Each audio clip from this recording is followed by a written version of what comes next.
Hello বন্ধুরা, আমি হারুন। এটা তোমাদের ইউটিউব চ্যানেল হারুন বায়োজন।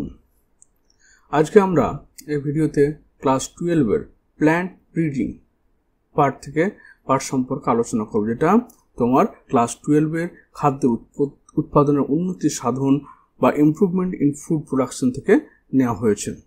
তো প্ল্যান্ট ব্রিডিংয়ের প্রসেস কী প্রসেসে প্ল্যান্টকে ব্রিড করানো যায় এবং ডেভেলপিং প্ল্যান্ট তৈরি করা যায়, প্ল্যান্ট ব্রিডিংয়ের উদ্দেশ্য কী, এই সব কিছু আমরা এই ভিডিওতে আলোচনা করব। এটা খুব একটা ইম্পর্টেন্ট ভিডিও, যেখান থেকে অনেকগুলো কোয়েশ্চেন বিভিন্ন কম্পিটিটিভ এক্সামে আসে এবং এটার জন্য খুব ইম্পর্টেন্ট। চলো দেরি না করে আমরা শুরু করি। প্রথমে দেখো প্ল্যান্ট ব্রিডিং। তো প্ল্যান্ট ব্রিডিং শব্দের অর্থ কী, প্ল্যান্ট ব্রিডিং জিনিসটা কি? প্ল্যান্ট ব্রিডিং হচ্ছে যে ট্র্যাডিশনাল ফার্ম, এখানে দেখো বলছে traditional farming can only yield a limited biomass. মানে ট্র্যাডিশনাল ফার্মিং বলতে জাস্ট দুটো প্ল্যান্টের নর্মাল হচ্ছে কি ক্রস হলো, তার ফলে একটা প্ল্যান্ট তৈরি হলো, কোনো সিলেকশন নেই, কিছু নেই, ন্যাচারাল প্রসেসেই দুটো প্ল্যান্ট মেল এবং ফিমেলের মধ্যে ক্রস হলো, সেখান থেকে প্ল্যান্ট ডেভেলপ হলো। কিন্তু এই প্রক্রিয়ার মাধ্যমে একটা লিমিটেড বায়োমাসই তৈরি করা যায়, অর্থাৎ এর উৎপাদন এক্সট্রাভাবে কিছু করা যায় না, নর্মাল প্রসেসে হয় এটা। As food for humans and animals, যেটা আমাদের উদ্ভিদ এবং প্রাণীদের, মানুষ এবং প্রাণীদের খাদ্য হিসেবে ব্যবহৃত হয়। Better management practice and increase in acreage can increase yield but only limited extent. তবে এবং এই কনভেনশনাল যে মেথড, যেখানে নর্মাল দুটো প্ল্যান্ট মেল এবং ফিমেলের মধ্যে ক্রস করার পরে কি হচ্ছে, আপত্ত প্ল্যান্ট তৈরি হচ্ছে, যেখানে আমরা ভালোভাবে যদি ম্যানেজমেন্ট করি, ভালো সার দেওয়া হয়, তার ভালো তোমার শেষ প্রসেস করা হয়, তাহলে কি হচ্ছে এর ডেভেলপমেন্টটা হবে, অর্থাৎ এখানে একটা সাফিসিয়েন্ট অ্যামাউন্ট অফ ইনক্রিজ করানো যাবে, কিন্তু কত লিমিটেড এক্সটেন্ট। এতে এক্সট্রা অর্ডিনারি কিছু পাওয়া যাবে না, অতিরিক্ত পরিমাণে ফসল উৎপাদন করা সম্ভব হবে না। Plant breeding as a technology has helped increase yield to a very large extent. কিন্তু প্ল্যান্ট ব্রিডিং এমন একটা টেকনিক যার মাধ্যমে তোমার এই উৎপাদন ক্ষমতাটাকে একটা বিশাল স্তর পর্যন্ত নিয়ে যাবে, একটা প্ল্যান্টের থেকে অনেক বেশি উৎপাদন করা সম্ভব হবে। Who in India has not heard of Green Revolution, which has responsible for our country to not merely meet the national requirement of food production but also help us even to export it. তো এই যে তোমার green রেভলিউশনের কথা কে, মানে এই plant breeding প্রসেসে ভারতবর্ষে green রেভলিউশনের কথাটা প্রায় সবারই জানা। গ্রিন রেভলিউশন ঘটেছিল 1960 থেকে 1975 এর মধ্যে, যখন ডক্টর এম এস স্বামীনাথন, যাকে আমাদের father of Indian green revolution বলা হয়, এবং নরমান ই বোরলাগ, একে বলা হয় father of world green revolution, বোরলাগ।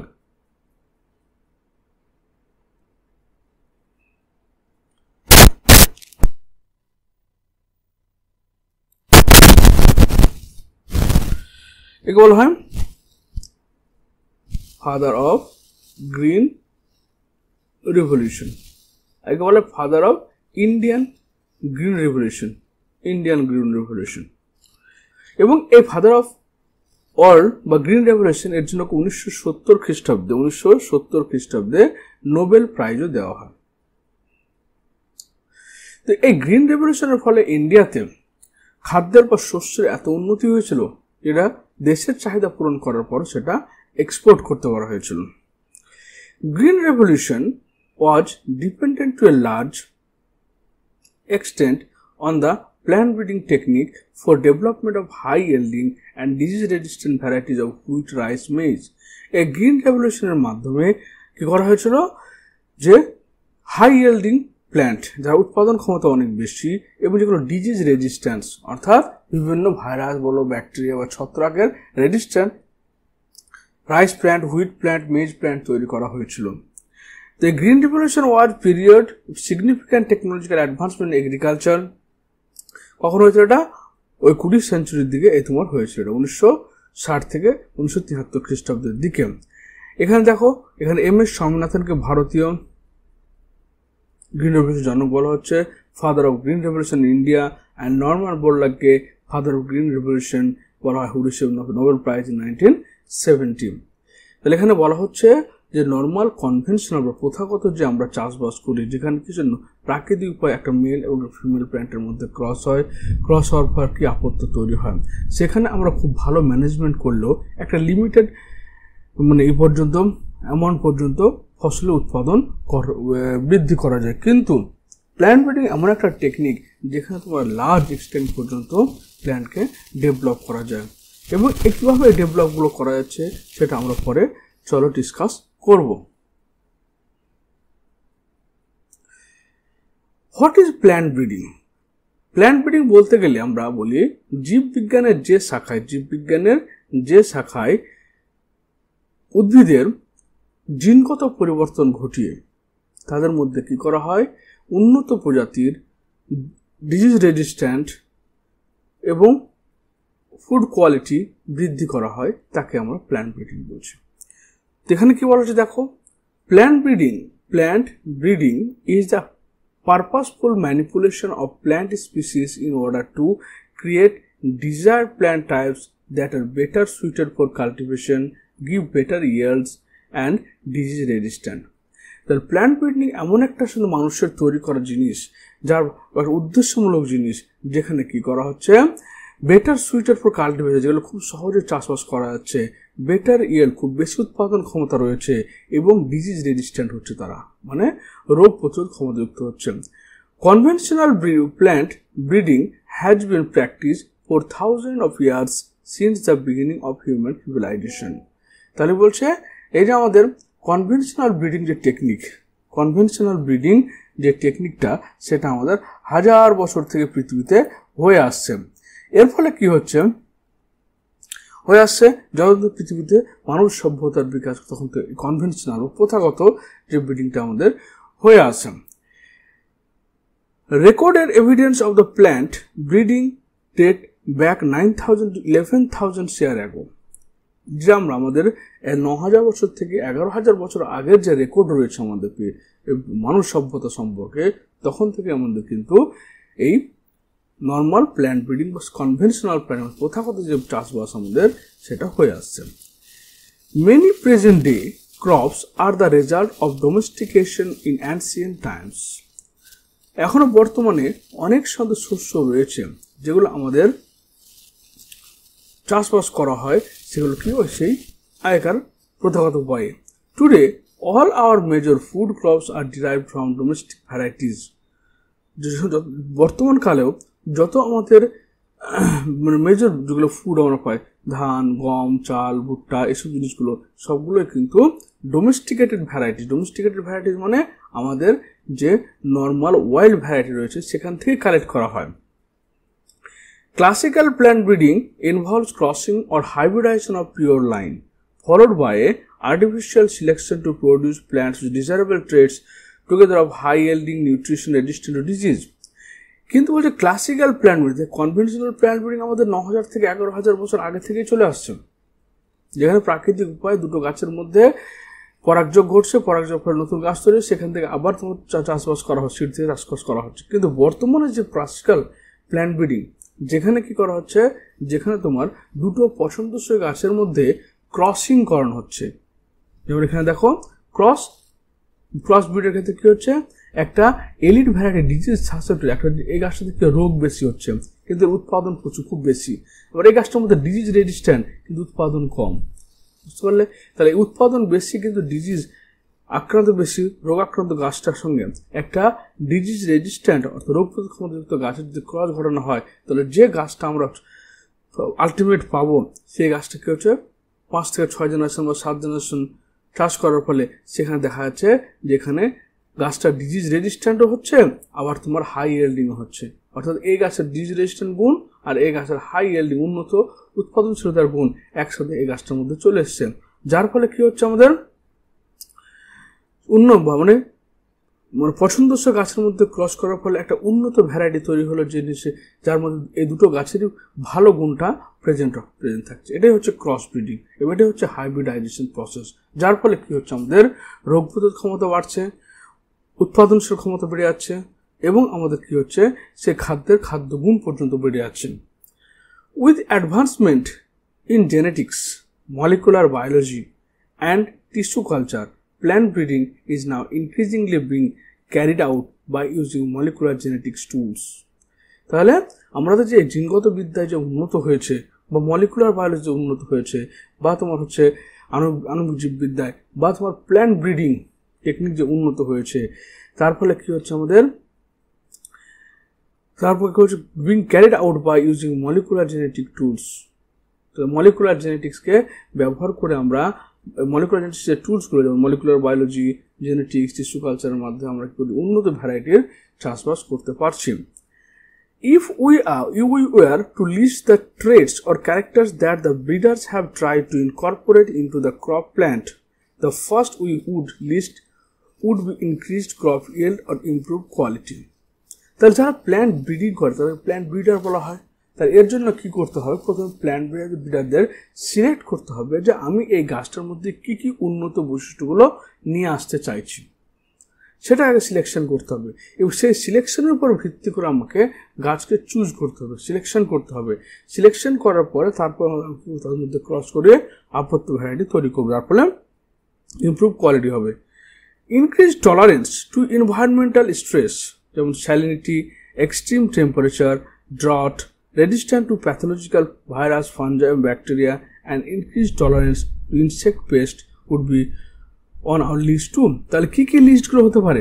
List হতে পারে এক নম্বর হচ্ছে কি যে টলারেন্স মানে এনভায়রনমেন্টাল যে স্ট্রেসগুলো থাকে, যেমন ধরো নাকি লবণের পরিমাণ বেশি হয়ে যায় মাটিতে, বা হয়তো খুব হাই টেম্পারেচারে বা খুব শুষ্ক অবস্থায় গাছগুলোকে চাষ করতে হবে যাতে তাদের মধ্যে সেই সহ্য করার ক্ষমতা তৈরি হয়, বা resistant to pathogen, virus, fungi, bacteria ইত্যাদি এগেনস্টে রেজিস্ট্যান্ট হতে হবে গাছটাকে, বা ইনসেক্ট ও পেস্ট এর এগেনস্টে গাছটাকে অনেক বেশি রেজিস্ট্যান্ট হতে হবে।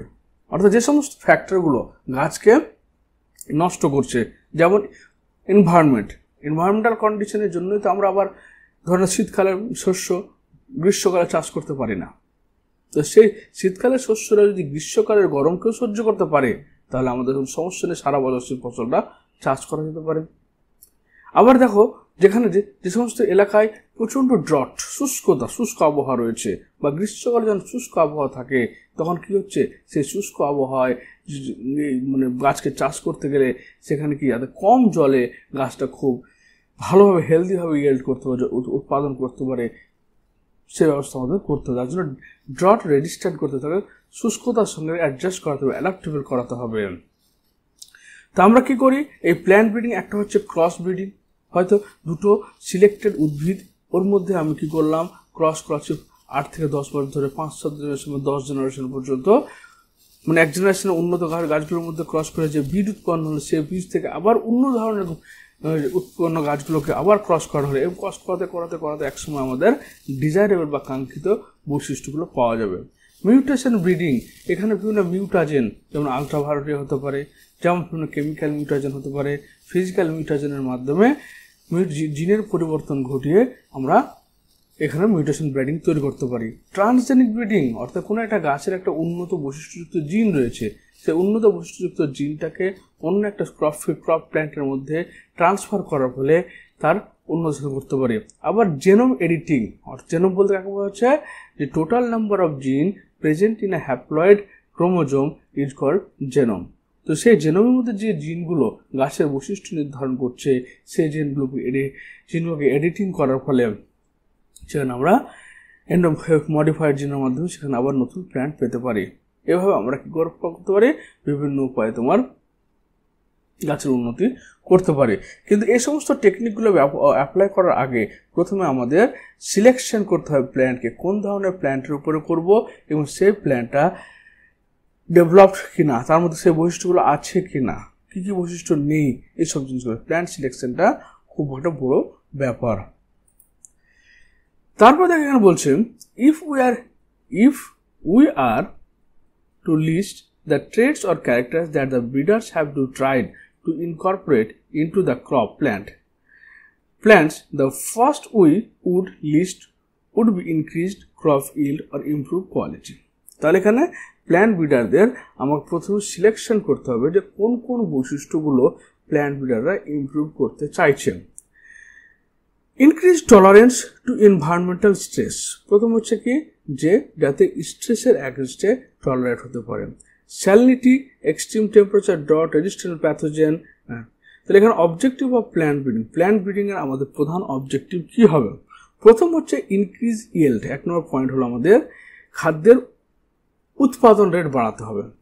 এই জন্য বলছে কি কৃষিজাত উদ্ভিদের ফলন বৃদ্ধি করা উদ্ভিদ প্রজননের প্রধান উদ্দেশ্য। বর্তমানে ধান, গম, ভুট্টা প্রভৃতি শস্যের উচ্চ ফলনশীল সংকর জাতীয় উদ্ভিদ তৈরি করা হয়েছে। যেমন ধরে নাও সোনালিকা, গমের মধ্যে সোনালিকা, কল্যাণ সোনা, ধানের মধ্যে পদ্মা, জয়া, রত্না, এগুলো হচ্ছে শঙ্কর জাতীয় প্ল্যান্ট, যেগুলো শঙ্কর জাতীয় উদ্ভিদ তৈরি করা হয়েছে। এদের উৎপাদন ক্ষমতাটা অনেক বেশি। রেজিস্ট্যান্ট টু ডিজিজ আর পেস্ট, তো আমাদের ডিজিজ কার দ্বারা হচ্ছে? মেনলি হচ্ছে ব্যাকটেরিয়া, ফানজাই এবং ভাইরাসের দ্বারা। আর পেস্ট বলতে বিভিন্ন ইনসেক্টের কথা এখানে বোঝানো হচ্ছে। তো এই সমস্ত ডিজিজগুলো বা পেস্টগুলোর বিরুদ্ধে যাতে সেটা রোগ প্রতিরোধ ক্ষমতা করে তুলতে পারে সেই বিষয়টা আমাদের দেখতে হবে। যেমন ধরে নাও IR28, যেমন ইন্ডিয়ান রাইস 28, এটা রেজিস্ট্যান্ট অ্যাগেন্স্ট ব্যাকটেরিয়াল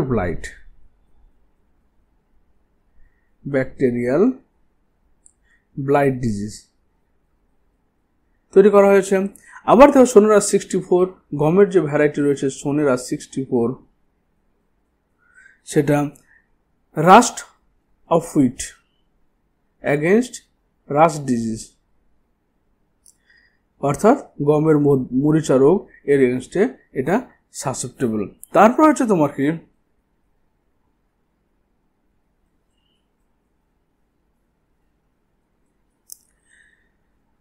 তারপর 3 নম্বর হচ্ছে কি resistant to abiotic stress. Abiotic stress মানে আমাদের অভিযোজন ক্ষমতা বৃদ্ধি করতে হবে। যেখানে সম্পর্কে অ্যাবায়োটিক স্ট্রেস মানে হচ্ছে যেমন তোমার ড্রট রেজিস্ট্যান্ট হতে হবে, এই যেখানে বল স্যালিনিটি রেজিস্ট্যান্ট হতে হবে, ড্রট রেজিস্ট্যান্ট হতে হবে, এক্সট্রিম টেম্পারেচার, ডট, এগুলো সময় হচ্ছে stress. Environmental stress resistance plant তৈরি করতে হবে। যেমন তোমার হচ্ছে পুষা গোল্ড, যেমন এক্সাম্পল বলি পুষা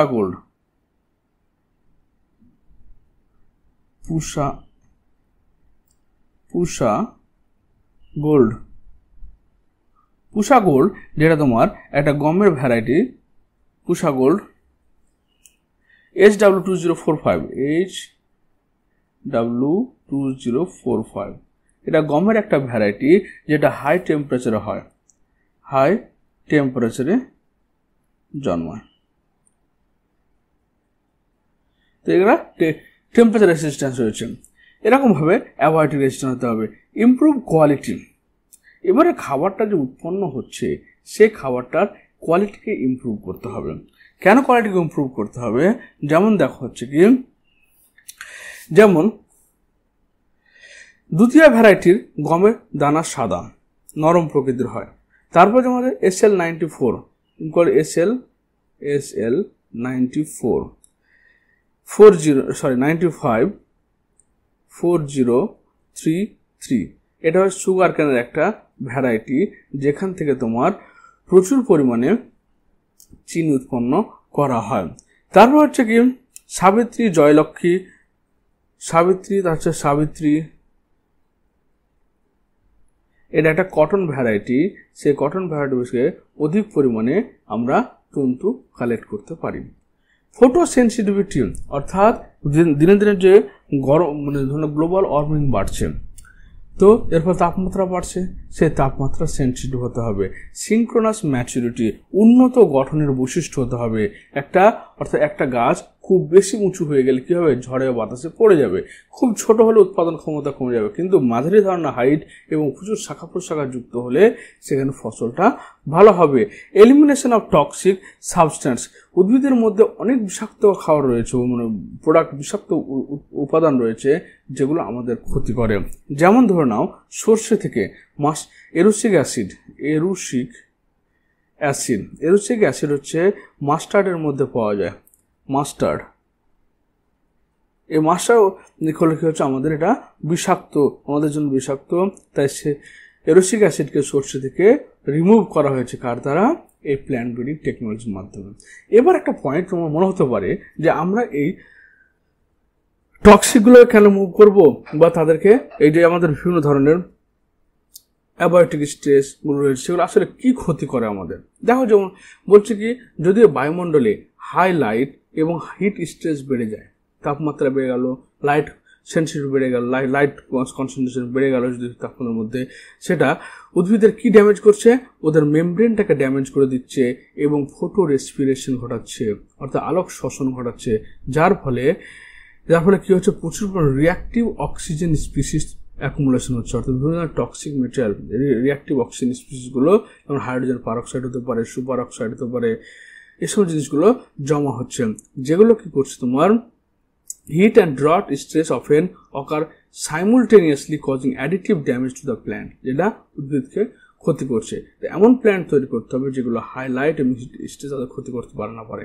যেমন ধরুন কোল্ড স্ট্রেস, যদি তাপমাত্রা খুব কমে তাহলে কি ক্ষতি করছে, ঠান্ডা টেম্পারেচার কি ক্ষতি করছে, মেমব্রেন প্রপার্টিসকে এবং এনজাইম অ্যাক্টিভিটি, অর্থাৎ এনজাইমগুলোর কার্যকারিতা কমে যাচ্ছে এবং মেমব্রেনের ভেদ্যতার পরিবর্তন করছে।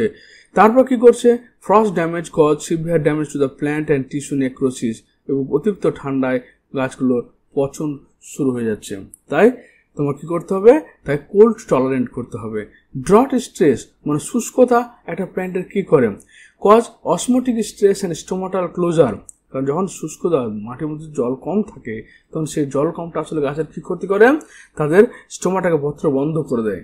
স্টোমাটা বন্ধ হলে ফটো রেসপিরেশন ঘটবে না, বা ফটোসিনথেসিস হবে না, ওকে, বা তাদের রেসপিরেশন, শ্বসন, কার্বন ডাইঅক্সাইড অক্সিজেন আদান প্রদান ঘটবে না, তার ফটোসিনথেসিস ইনহিবিট হয়ে যাবে এবং রস আর রিয়াক্টিভ অক্সিজেন স্পিসিসগুলো, ক্ষতিকর জিনিসগুলো তার বডিতে জমা হয়ে যাবে। এই জন্য আমাদের ড্রটটা হাসতে গাছকে বাঁচাতে হবে।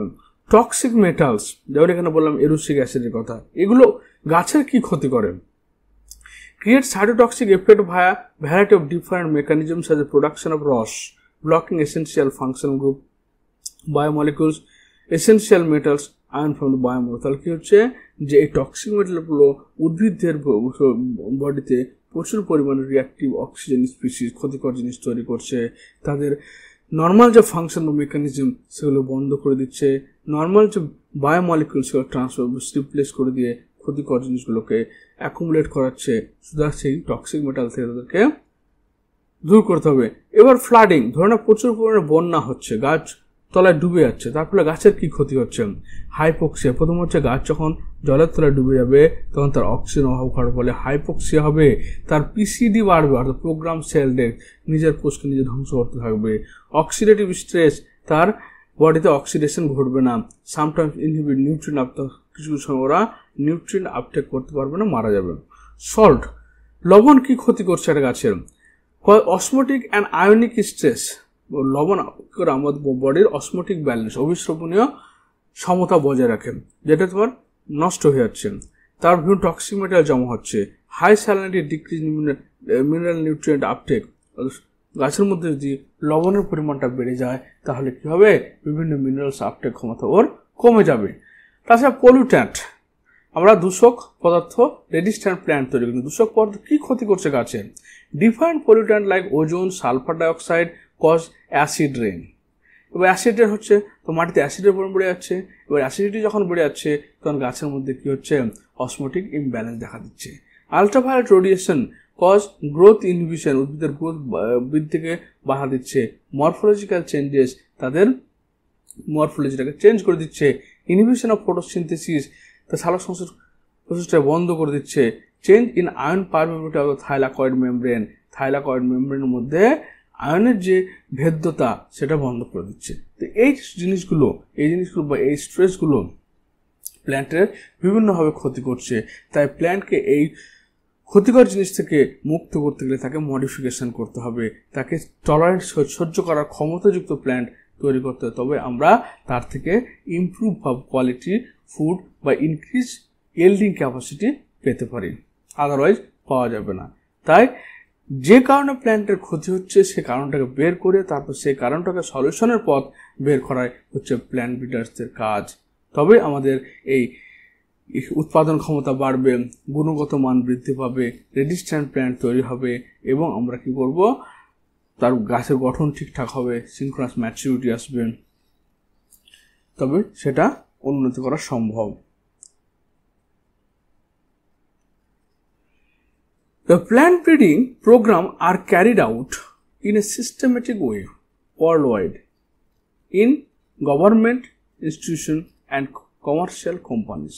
তার এই যে প্ল্যান্ট ব্রিডিং প্রোগ্রাম অর্থাৎ উন্নত ধরনের গাছ তৈরি করার পদ্ধতিগুলো একটা নির্দিষ্ট ওয়েতে হচ্ছে, নির্দিষ্ট প্রসেসের মাধ্যমে এগুলো গভর্নমেন্ট ইনস্টিটিউশনে বা বিভিন্ন কোম্পানিজগুলো যারা নিজের সত্ত্ব কিনে রেখেছে তাদের কাছে কাজগুলো হচ্ছে। তো the main step in breeding a new genetic varieties of crop, অর্থাৎ তোমাকে একটা উন্নত মানের গাছ তৈরি করতে গেলে কি কি কাজ করতে হবে। গভর্নমেন্ট ইনস্টিটিউশন যেমন ধরছে আমাদের দিল্লিতে রয়েছে IARI অর্থাৎ Indian agriculture research institute IARI Delhi, এরা তোমার বিভিন্ন ধরনের গবেষণা করছে প্ল্যান্ট ব্রিডিং এর উপরে। এরা কারোর উপরে করছে, এটা মেইনলি হচ্ছে তোমার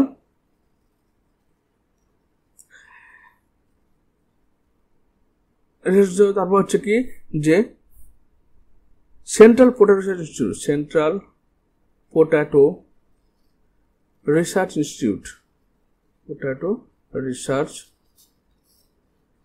ইনস্টিটিউট, এটা কোথায় রয়েছে, কটক। তাছাড়া রয়েছে তোমার সুগার কেন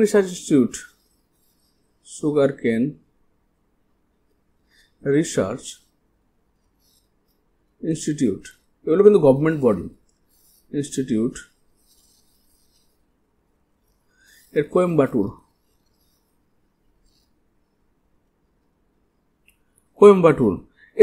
এছাড়াও বিভিন্ন ইউনিভার্সিটিতে তোমার প্ল্যান্ট ব্রিডিং করার জন্য তোমার গবেষণা চলতে রয়েছে। তো প্রথম পয়েন্ট হচ্ছে কি, এটা করার জন্য কি করতে হবে আমাদের, যে সমস্ত পয়েন্টগুলো একটু দেখে নাও। প্রথম পয়েন্ট হচ্ছে কি, আমাদের সিলেকশন করতে, প্ল্যান্ট ইন্ট্রোডাকশন করতে হবে। অর্থাৎ একটা গাছকে যখন আমি ব্রিড করবো, নতুন প্রজাতি তৈরি করতে চেষ্টা করব, তো প্রথম পয়েন্ট হচ্ছে প্ল্যান্ট ইন্ট্রোডাকশন, অর্থাৎ আমাকে প্ল্যান্টকে প্রথমে একটা জায়গায় ইন্ট্রোডিউস করতে হবে। 2 নম্বর পয়েন্ট হচ্ছে যে সেই প্ল্যান্টগুলো সিলেকশন করতে হবে।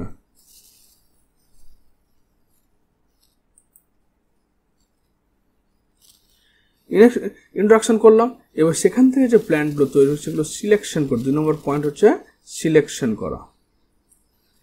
3 নম্বর পয়েন্ট হচ্ছে ওর হাইব্রিডাইজেশন করতে হবে। এবার সিলেক্ট করার পর যে প্ল্যান্টগুলোকে আমি সিলেক্ট করলাম তাদের মধ্যে হাইব্রিডাইজেশন অর্থাৎ সংকরায়ন ঘটাতে হবে। তারপর 4 নম্বর হচ্ছে কি পলিপ্লয়েড জেনারেশন ব্রিডিং, ওই ক্রোমোজোম নাম্বার চেঞ্জ করে তার মধ্যে পলিপ্লয়েডই আনতে হবে, পলিপ্লয়েড ব্রিডিং করতে হবে, পলিপ্লয়েড ব্রিডিং। তারপর হচ্ছে মিউটেশন ব্রিডিং করতে হবে, তার মধ্যে মিউটেশন ব্রিডিং করাতে হবে। এবং তারপর 6 নম্বর আছে হেটারোসিস অ্যান্ড 7 নম্বর জিন টেকনোলজি। এই পদ্ধতিগুলোর মাধ্যমে আমি কি করতে পারি, একটা তোমার প্ল্যান্ট ব্রিডিং বা একটা উন্নত পদ্ধতি গাছ তৈরি করতে পারা যায়। 1 নম্বর প্ল্যান্টকে ইন্ট্রোডিউস করতে হবে কোনো একটা বাইরে থেকে এনে, সিলেকশন করতে হবে, হাইব্রিডাইজেশন করতে হবে, পলিপ্লয়েড ব্রিডিং করতে হবে, মিউটেশন ব্রিডিং করতে হবে, হেটারোসিস জিন টেকনোলজি। তার প্রথমে কালেকশন অফ ভ্যারিয়েবিলিটি, এটাই হচ্ছে ইন্ট্রোডাকশন। মানে হচ্ছে কি একটা প্ল্যান্টকে আমি এনে এক জায়গায় ইন্ট্রোডিউস করলাম, ইন্ট্রোডিউস করার পরে সেখান থেকে আমি কাল্টিভেট করলাম, কাল্টিভেট করার পর কি হচ্ছে অনেকগুলো প্ল্যান্ট তৈরি হলো। এবার সেই প্ল্যান্টগুলোকে আমি তার মধ্যে উন্নত বৈশিষ্ট্যযুক্ত প্ল্যান্টগুলো কালেক্ট করবো আমি। Genetic variability is the root of any breeding programme. যে কোনো ব্রিডিং প্রোগ্রামের প্রধান উদ্দেশ্য হচ্ছে কি জিনগতভাবে ভিন্ন, জিনগতভাবে মানে জেনেটিক ডিফারেন্স যত বেশি হবে তার মধ্যে তত বেশি অ্যাডাপটিভ ক্যাপাসিটি বা তাদের মধ্যে তত বেশি ভ্যারিয়েবিলিটি আসবে। যত জেনেটিক ভ্যারিয়েবিলিটি কম হবে, যত জিনগত পার্থক্য কম হবে, তার মধ্যে বিভিন্ন মানে হোমোজাইগাস রিসেসিভ বৈশিষ্ট্যগুলো চলে আসবে। তারপর সেখান থেকে উন্নত ভ্যারাইটি আমরা পাবো না, যেটা আমরা এর আগের ভিডিও অ্যানিমাল ব্রিডিংয়ে দেখেছি। In many crop pre-existing genetic variability is available from wild relative to the crop. এমনি অনেক উদ্ভিদ রয়েছে যেগুলোতে কি হচ্ছে আগের থেকে জেনেটিক ভ্যারিয়েবিলিটি কীভাবে রয়েছে, তাদের রিলেটিভ যে ওয়াইল্ড ক্রপ বলতে যেগুলো হচ্ছে পরিবেশে স্বাভাবিক অবস্থায় পাওয়া যায়, তার মধ্যে কিছু ভ্যারিয়েবিলিটি রয়েছে। Collection and preservation of all the different wild variety species and relative of the cultivated species followed by their evolution of the character is a prerequisite for effective exploitation of natural genes available in the population. তাহলে আমাকে যে সমস্ত প্ল্যান্টগুলো দেওয়া হয়েছে, প্ল্যান্টগুলোর উপর কাজ করব, সেগুলো কালেকশন করতে হবে, প্রিজার্ভেশন করতে হবে, সংরক্ষণ করতে হবে বিভিন্ন ধরনের ওয়াইল্ড ভ্যারাইটি। কারণ ওয়াইল্ড ভ্যারাইটি থেকে আমি নতুন ভ্যারাইটি, যেটা প্রকৃতির যে জিনিসটা ন্যাচারাল অবস্থায় পাওয়া যায়, যার জেনেটিক চেঞ্জ করা হয়নি, প্রাকৃতিক মুক্ত অবস্থায় পাওয়া যাচ্ছে, সেগুলো ওয়াইল্ড ভ্যারাইটি বলছি। তো ওয়াইল্ড ভ্যারাইটিদেরকে কালেকশন করতে হবে, তাদের সংরক্ষণ করতে হবে এবং রিলেটিভ অফ দ্য কাল্টিভেট, সেগুলো কাল্টিভেট করতে হবে। এটা প্রিরিকুইজিট ফর ইফেক্টিভ এক্সপ্লয়টেশন, এটা প্রথম প্রাথমিক শর্ত প্ল্যান্ট ব্রিডিংয়ের। তাহলে ওয়াইল্ড ভ্যারাইটিগুলোকে তোমায় কালেকশন করতে হবে।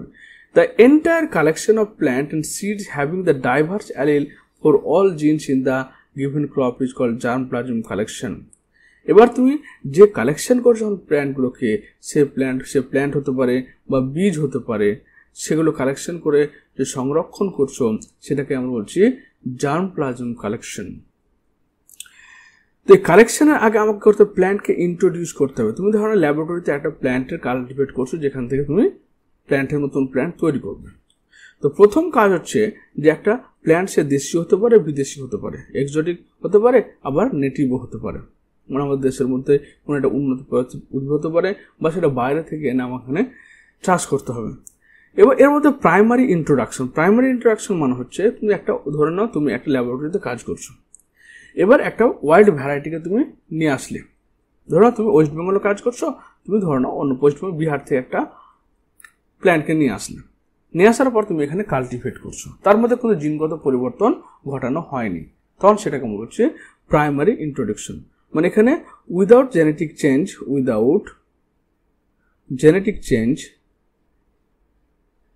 চেঞ্জ কাল্টিভেট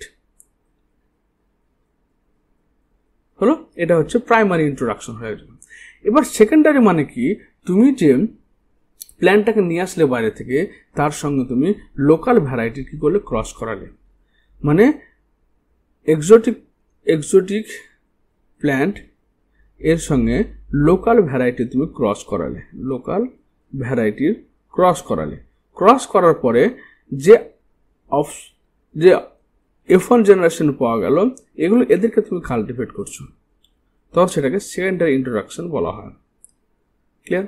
আর এক্সোটিক প্ল্যান্ট মানে যেখানে এখানে ছিল না, বাইরে থেকে আনা হয়েছে, এক্সোটিক প্ল্যান্ট যখন তুমি লোকালিটিতে নিয়ে আসছো, তো সেই লোকালিটিতে ওকে কী করতে হবে, লোকালিটিতে ওকে অ্যাডাপ্ট করাতে হবে। সে অ্যাডাপ্ট করার প্রসেসটাকে বলা হচ্ছে অ্যাক্লিমাটাইজেশন। পরীক্ষা আসে এগুলো অ্যাক্লিমাটাইজেশন মানে হচ্ছে একটা বাইরের উদ্ভিদকে যখন তুমি তোমার লোকালিটিতে এনে সেখানে কাল্টিভেশনের মাধ্যমে, অর্থাৎ চাষবাসের মাধ্যমে তুমি অ্যাডাপ্ট করাবে, তখন সেটাকে বলা হচ্ছে অ্যাক্লিমাটাইজেশন। তাহলে একটা জিনিসকে কালেকশন করতে গেলে প্রথমে কী করতে হবে, তাকে ইন্ট্রোডাকশন করতে হবে কোনো একটা এরিয়াতে। ইন্ট্রোডাকশনের জন্য দেখো প্রিকোয়ারমেন্ট অফ জার্মপ্লাজম, এই যেটা বললাম আমরা, জার্মপ্লাজম সংগ্রহ করতে হবে। তো জার্মপ্লাজম মানে কি, যেমন national bureau of plant genetic resource বা বিদেশ থেকে IPPGR international bureau of plant genetic resource থেকে সংগ্রহ করা হয়। তাহলে জার্মপ্লাজম মানে হচ্ছে যারা এখানে দুটো উদ্ভিদের জার্মপ্লাজম সংগ্রহ করতে NBPGR, NBPGR মানে আমাদের হচ্ছে ন্যাশনাল ব্যুরো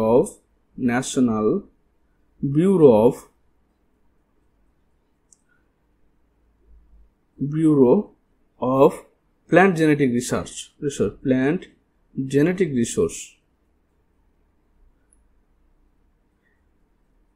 রিসোর্স থেকে, অথবা IBPGR,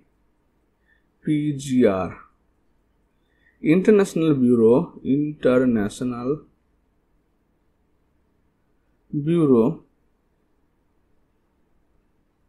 of plant genetic resource, অর্থাৎ দেশীয় যে সমস্ত উদ্ভিদ তাদের ক্ষেত্রে NBPGR থেকে, এবং বিদেশি যে সমস্ত এক্সোটিক প্ল্যান্টস সেগুলো IBPGR, international bureau of plant genetic resource থেকে কালেক্ট করতে হয়, যেগুলো আমাদের জার্মপ্লাজম হিসেবে কালেকশন করতে হয়।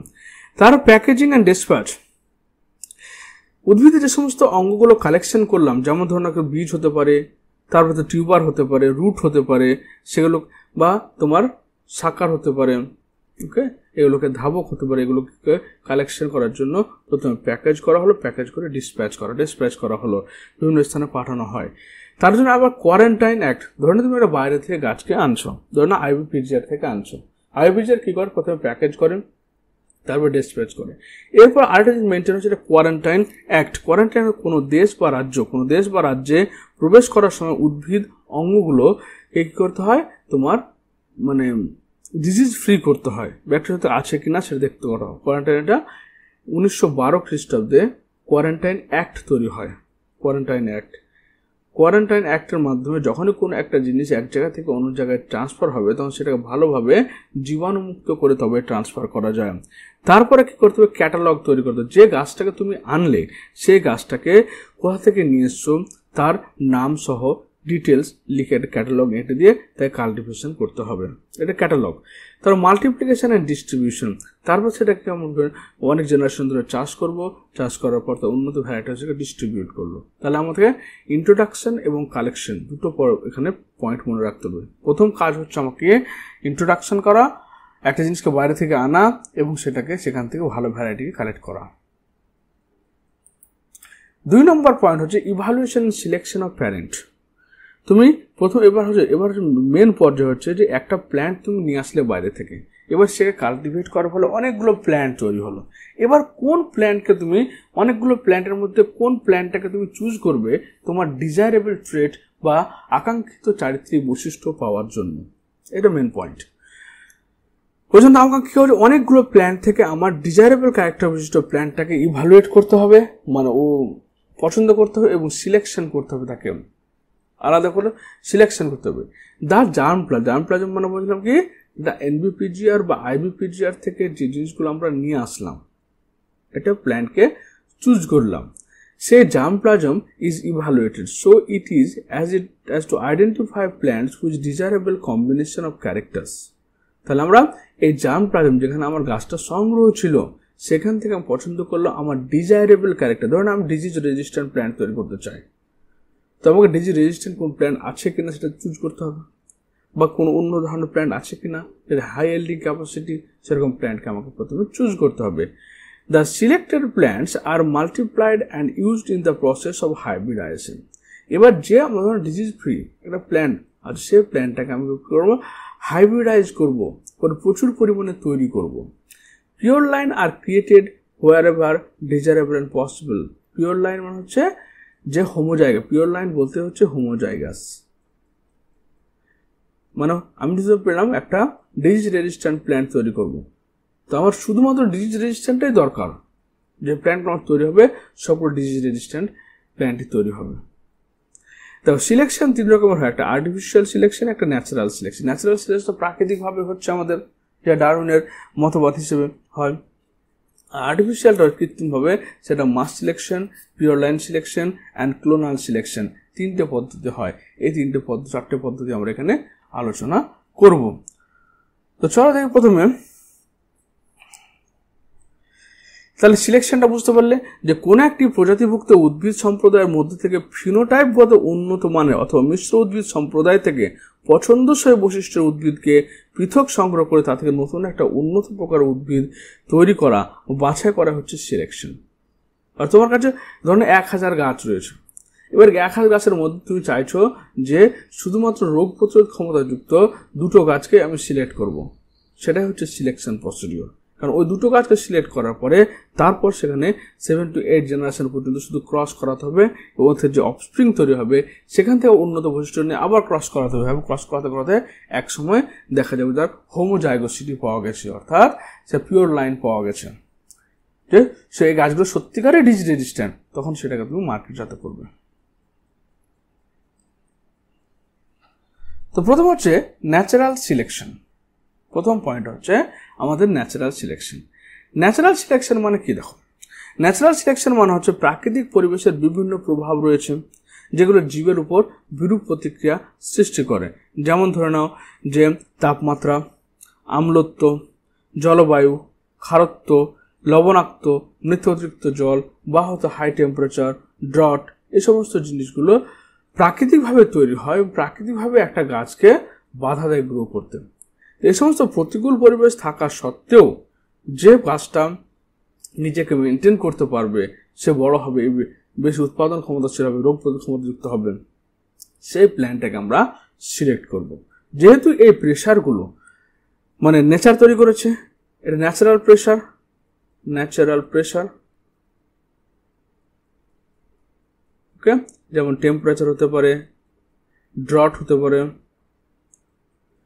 স্যালিনিটি হতে পারে,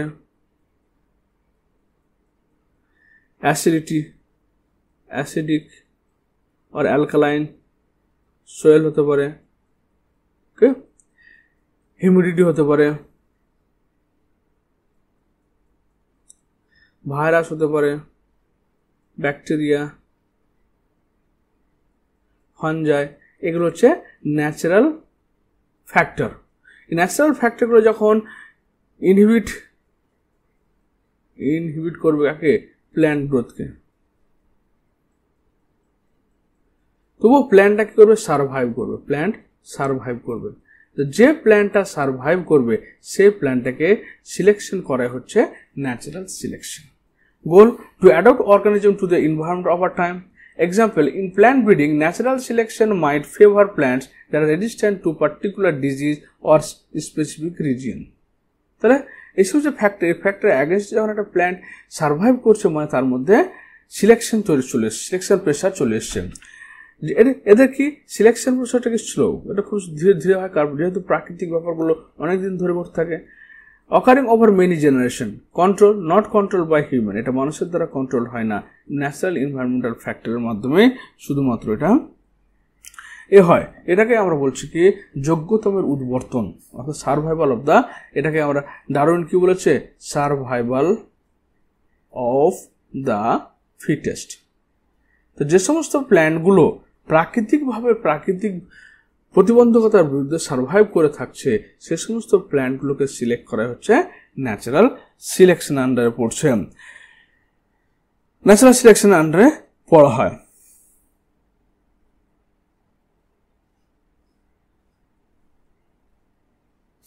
এরপরে চলে আসছি আমরা আর্টিফিশিয়াল সিলেকশনের মধ্যে। আর্টিফিশিয়াল সিলেকশন মানে হচ্ছে কি কৃত্রিম ভাবে তৈরি, অর্থাৎ এটা হচ্ছে সিলেকশন বাই হিউম্যান, মানুষের দ্বারা এটা সিলেক্ট হচ্ছে যে কোন গাছটাকে আমি নিব, কোন গাছটাকে আমি নেব না। তো আর্টিফিশিয়াল সিলেকশনের মধ্যে দেখো যেমন দেখুন প্যাডি, ধানের ক্ষেত্রে আর্টিফিশিয়াল সিলেকশন CO4, MU3, এগুলো হচ্ছে আর্টিফিশিয়াল সিলেকশন ভ্যারাইটি যেগুলো আমরা সিলেক্ট করেছি। তারপর দেখা যাচ্ছে গমের মধ্যে হুইট, কল্যাণ সোনা, এর এক্সাম্পল NP6, K13 ইত্যাদি, এগুলো হচ্ছে তোমার আর্টিফিশিয়াল সিলেকশনের মধ্যে পড়ছে। তাহলে কি একটা মিশ্র উদ্ভিদ গোষ্ঠী থেকে যে পদ্ধতিতে আকাঙ্ক্ষিত বৈশিষ্ট্য সম্পন্ন উদ্ভিদের, তুমি ধরো একটা যে মাঝারি হাইটের উন্নত গুণসম্পন্ন এবং বেশি উৎপাদনশীল ক্ষমতাযুক্ত একটা প্ল্যান্টকে তুমি চুজ করবে। তো তোমার কাছে না 2000 প্ল্যান্ট রয়েছে, এবার 2000 প্ল্যান্টের মধ্যে দেখবে যে কোন প্ল্যান্টটা তোমার বেশি উন্নত হয়েছে। তো সেই ডিজায়ারেবল ক্যারেক্টারযুক্ত প্ল্যান্টটাকে তুমি কালেক্ট করবে এবং সেটার উপরে তুমি তোমার গবেষণা শুরু করবে। সেটাই হচ্ছে তোমার আর্টিফিশিয়াল সিলেকশন। এবার আর্টিফিশিয়াল সিলেকশন 2 রকমের হয়ে থাকে, 3 রকমের। একটা হচ্ছে মাস সিলেকশন, একটা পিওর লাইন সিলেকশন, আর একটা হচ্ছে ক্লোনাল সিলেকশন। ওকে, তো প্রথমে দেখো আমরা ন্যাচারাল সিলেকশন আর আর্টিফিশিয়াল সিলেকশন পার্থক্যটা দেখে নিই একবার। The selective agent is total environment of the organism. একটা অর্গানিজম বেঁচে আছে ও বেঁচে থাকার ক্ষমতা কতটা সেটা ডিপেন্ড করবে শুধুমাত্র ন্যাচারাল এনভায়রনমেন্টের উপরে। কিন্তু সিলেক্টিভ এজেন্টটা কি হচ্ছে হিউম্যানস। আর্টিফিশিয়াল সিলেকশনের ক্ষেত্রে মানুষের দ্বারা সিলেকশন হচ্ছে, ন্যাচারাল সিলেকশনে এনভায়রনমেন্টাল ফ্যাক্টরের দ্বারা সিলেকশন হচ্ছে। ন্যাচারাল সিলেকশন বলছে adaptation to the prevailing condition are selected, অর্থাৎ যে কন্ডিশনটা এক্সপোজ হয়ে আছে, পরিস্থিতি তৈরি হয়ে আছে, সেখানে অ্যাডাপ্ট করতে পারছে কিনা ওটা সিলেক্ট করতে হবে। কিন্তু ফেনোটাইপ ওয়ান্টেড বা হিউম্যান সিলেক্টেড, কিন্তু কোনো গাছের বাইরের বৈশিষ্ট্য দেখে আমি চুজ করবো এই গাছটা আমার দরকার। Many different trade contributing to fitness and selected, এখানে অনেক তোমার ট্রেডকে মানে বৈশিষ্ট্য কন্ট্রিবিউট করে একটা গাছের সিলেকশন করার জন্য বা ফিটনেসের জন্য, কিন্তু এখানে কেউ single trait which may not be advantage or. তো ন্যাচারাল সিলেকশন মানে যেটা নেচার তৈরি সিলেক্ট করছে, আর আর্টিফিশিয়াল সিলেকশন মানে যেটা আর্টিফিশিয়াল মানে মানুষ সিলেক্ট করছে। এবার এই ন্যাচারাল আর্টিফিশিয়াল সিলেকশনে ভাগ করছে একটা মাস সিলেকশন, একটা পিওর লাইন সিলেকশন। তাহলে মাস সিলেকশন, প্রোডাকশন হচ্ছে আর একটা ক্লোনাল সিলেকশন। 3টে ভাগে ভাগ করছি সিলেকশন। তো প্রথম পয়েন্ট হচ্ছে মাস সিলেকশন। তো মাস সিলেকশনের ক্ষেত্রে কি হচ্ছে, ধরুন এটা তোমার জমি, এই জমিটা তোমার 200 থেকে 2000, এটা হচ্ছে মাস সিলেকশন।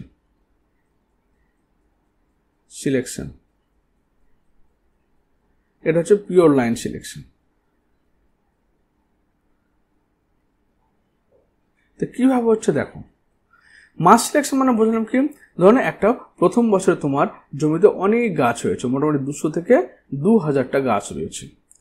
সিমিলার বা ডিজায়ারেবল ট্রেড, এবার হচ্ছে কি এতগুলো গাছ চাষ করেছো এবং এই সমস্ত গাছের বীজগুলোকে তুমি সংগ্রহ করলে এবং পরের বছর ওই মিশ্র বীজগুলোকে পৃথক পৃথক সারিতে, এটা একটা সারি, এটা একটা সারি, এই সারি, 4টে সারিতে তুমি বুনে দিলে। Composite seeds is planted in a preliminary yield trial along with standard checks. Phenotype of the selected population is clearly evaluated. তারপরে এখান থেকে তখন অনেক 200 থেকে 2000টা গাছ প্রথমে কি করে চুজ হলো, ওখানে ওদের যে মিশ্র বীজগুলো পাওয়া গেলো সেটাকে 4টে ধরে নাও, এইভাবে 4টে এতে মানে ব্লকে তুমি কাল্টিভেট করবে। কাল্টিভেট করবে, এখান থেকে যে সমস্ত বীজগুলো, এখান থেকে যে সিডগুলো পাওয়া গেল, সেই সিডগুলোকে আবার পরের বছর প্রতিটা ব্লককে আবার ছোট ছোট ব্লকে চাষ করলে।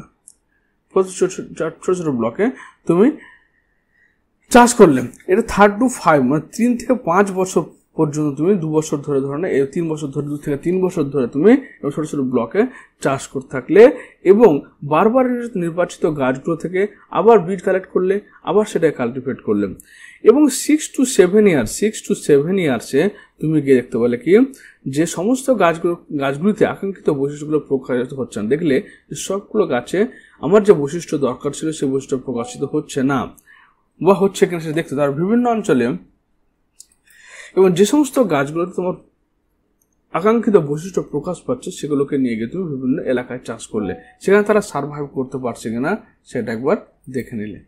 তারা কেবল প্রথমে তোমার কাছে 200 থেকে 2000টা গাছ চাষ করা আছে, তাদের বীজগুলো নিলে, মিক্সড বীজগুলোকে তুমি আলাদা ব্লকে চাষ করে দিলে। সেকেন্ড ইয়ারের পরে সেখান থেকে যে সেই গাছগুলোতে যে বীজগুলো পাওয়া গেল 3 থেকে 5 বছর পর্যন্ত সেটা ছোট ছোট ব্লকে তুমি চাষ করতে থাকলে এবং তাদের থেকে যেগুলো উন্নত বৈশিষ্ট্যযুক্ত গাছ, সেই গাছগুলো থেকে বীজ সংগ্রহ করলে পরের জেনারেশনে আবার চাষ করলে। এভাবে চাষ করতে করতে 6 থেকে 7 বছরে গিয়ে দেখলে যে সমস্ত গাছগুলোর মধ্যে উন্নত বৈশিষ্ট্য কিন্তু আসেনি। যে গাছগুলোতে বৈশিষ্ট্য এসছে শুধুমাত্র সেই গাছগুলোকে নিয়ে বিভিন্ন রিজিয়ন, বিভিন্ন এলাকায় চাষ করলে, যে সেখানে ওয়েদারের সঙ্গে, সেখানকার মানে এনভায়রনমেন্টাল কন্ডিশনের সঙ্গে গাছটা অ্যাডাপ্ট করে উঠছে কিনা, যেটাকে আমরা অ্যাক্লিমাটাইজেশন বলেছি এর আগে। তারপর যখন দেখলে যে হ্যাঁ কিছু কিছু প্ল্যান্ট তোমার সার্ভাইভ করছে এবং সেটা উন্নত বৈশিষ্ট্যযুক্ত হচ্ছে, তখন সে গাছগুলো থেকে বীজ সংগ্রহ করে সেটা তুমি ডিস্ট্রিবিউট করলে বা মার্কেটিং করলে। কিন্তু যখন তুমি যেমন এই মাস সিলেকশনের মাধ্যমে কী কী হয়, যেমন এক্সাম্পল হচ্ছে ভুট্টা, মেজের মধ্যে তোমার রয়েছে বা জোনপুর,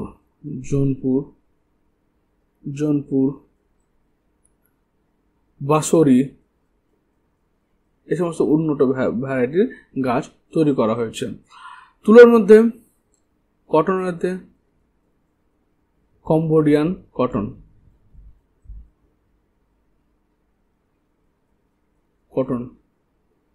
তৈরি করা হয়েছে, হলো এসব জিনিস।